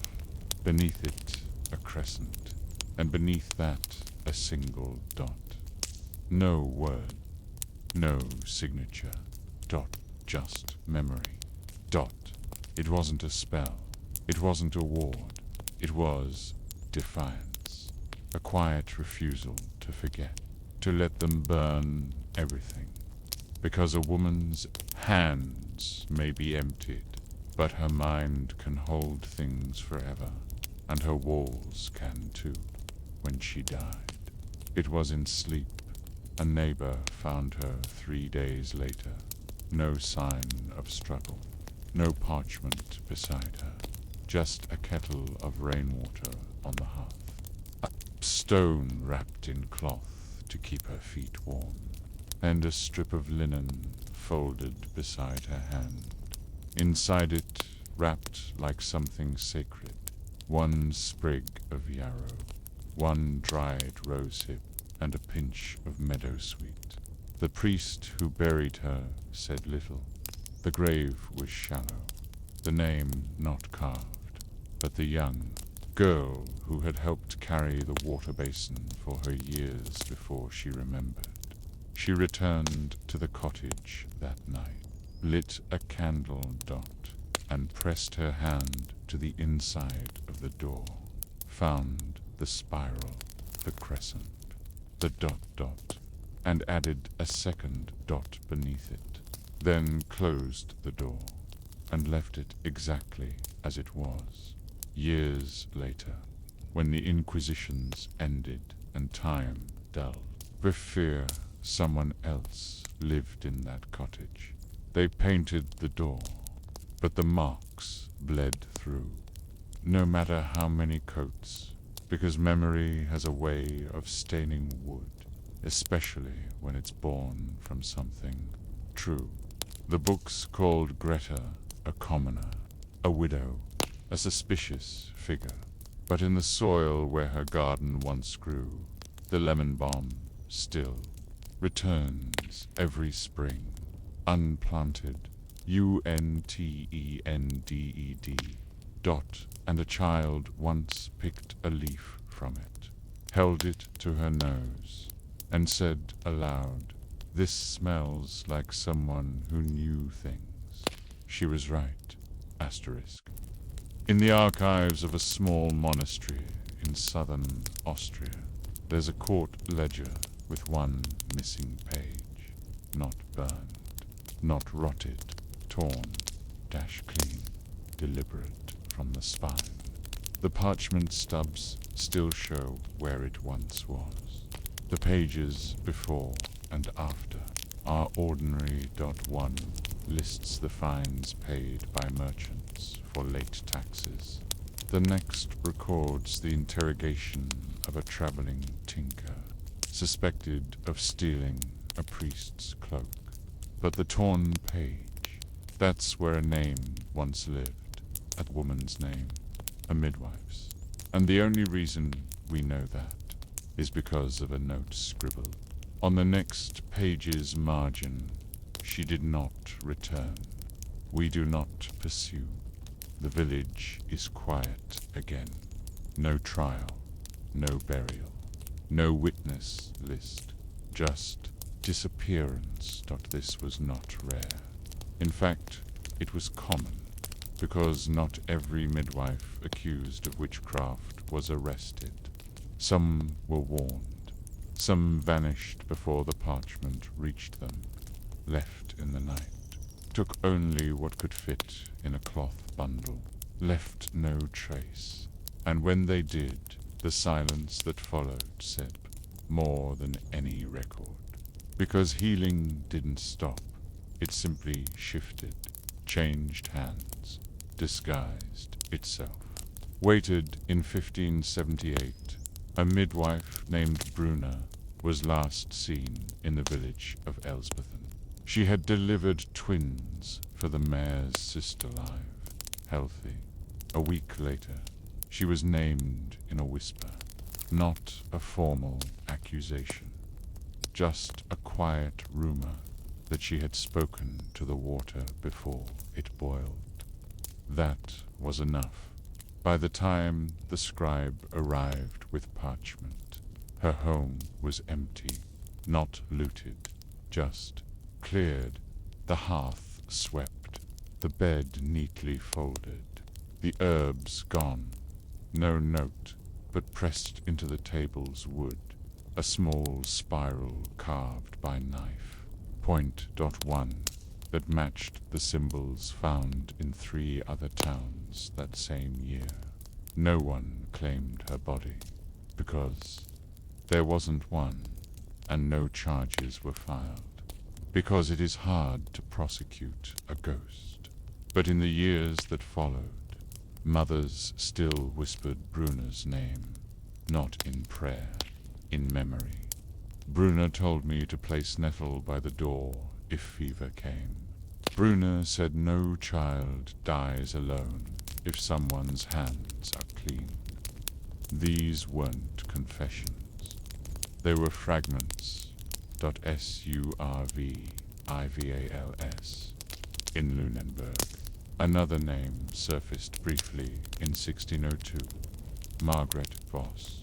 She was listed as herbaria, suspected, herb womanin a report.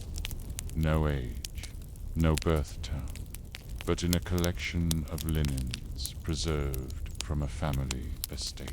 One handkerchief was found embroidered with a phrase in Low Saxon, "Leave before the bell," a warning, passed between women.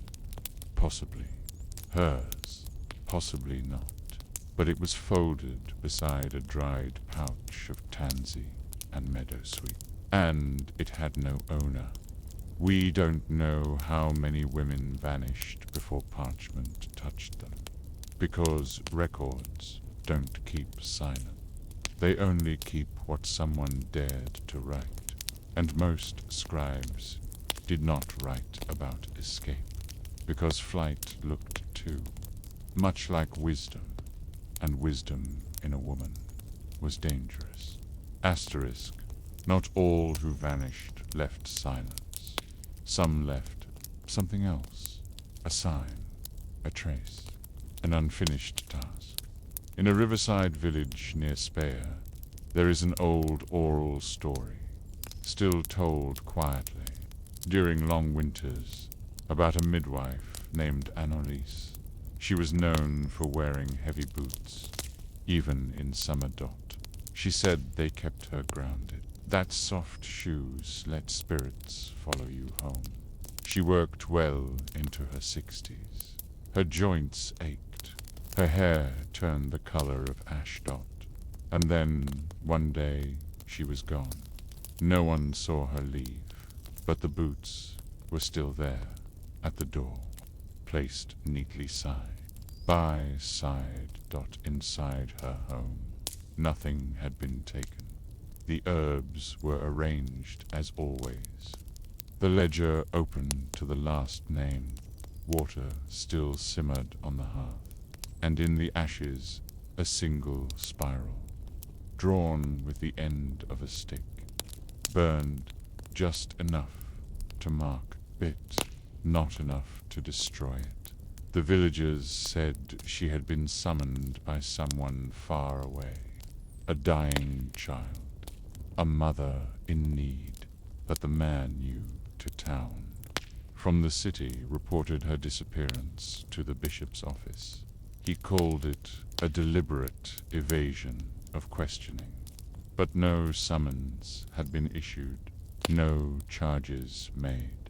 Still, he filed the report, and weeks later, a man arrived with robes and ink and clean gloves. He stayed one night, left with her ledger, and no one saw it again. But what happened after he left was harder to explain. 3 babies were born in the next 2 months, all healthy, all delivered by different women, women who had never done it before, women who said the same thing. She left notes, but no one showed them. No notes were found. Still, each one repeated the same method, the same breath count, the same cloth folding, the same herbs in the same measure. Not guesswork, not imitation, memory. So either they lied, or she had taught them, quietly, without parchment, without gathering. And if so, then Anneliese hadn't vanished. She had multiplied. This was how knowledge survived in places where names disappeared. Not in schools, not in books, in rhythm. How to steep something for exactly 7 breaths. How to hold a child before the cord is cut. How to speak just enough for the mother to listen, but not enough to be overheard. In another case, in the town of Quedlinburg, A healer named Isolde was questioned twice. Both times she said nothing, not out of stubbornness, out of purpose, because every word she said could be written, and every word written could become evidence. So she made a choice. She gave no answers, only gestures. The third time they came for her. Her cottage was burned neatly, only the structure. Nothing spread to the trees. Nothing else caught flame. To clean. The townspeople buried what they could among the ashes. A spoon, carved with 3 dots. A smooth stone, still warm. A folded cloth with pressed time inside. These were not tools. They were messages, left not to save herself, but to save what she knew. Because the women who vanished, they weren't erased. They were planted in the stories, in the rituals, in the unmarked graves, in the way someone still folds a towel before birth, without knowing why. Asterisk, there is a blanket in the Tyrol Museum of Rural Life. Coarse wool, faded. Red dot visitors rarely stop to look. There's no placard, no date, just a stitched label for warmth from the hills.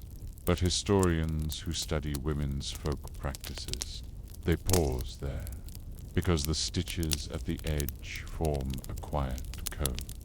Every 4th thread changes direction. Every 7th is pulled tighter. A pattern emerges, and when traced backwards, it matches a birthing chant from Western Bohemia, a rhythm once used to time breath, swaddle, and saltwater rinses. The chant is lost, but the structure survived, in thread, in tensions, in hands that kept stitching long after the words were forgotten. This is how midwives who vanished didn't. They weren't remembered for their names. They were remembered in the habits of hands, when to lift, when to press, when to stop speaking. A priest in southern Moravia once confessed in a letter that the village women continued to birth children without priestly intervention, though none among them could explain how. He called it cunning passed through.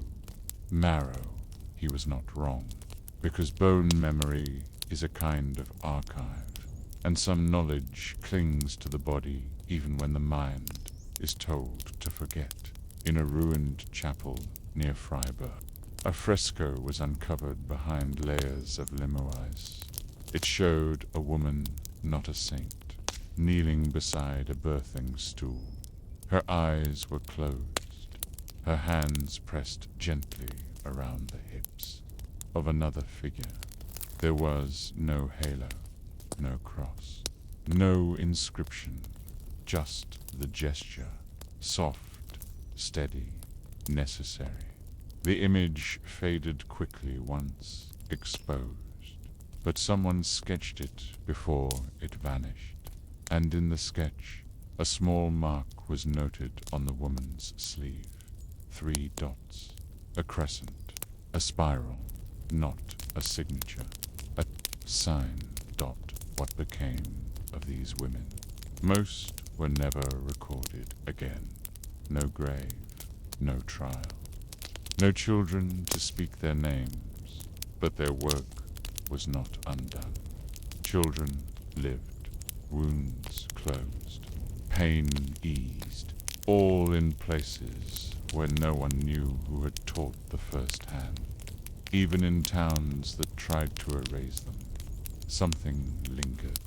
A jar labeled only by scent, a lullaby with no known words, a pillowcase tucked with nettle for reasons no one could explain.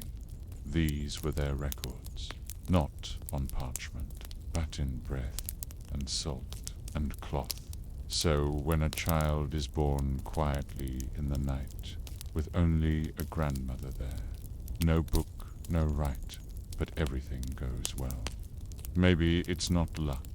Maybe it's the ghost of a midwife who was never named, whose page was torn out, whose boots were left behind, but whose touch still lingers in the folds of time. Asterisk.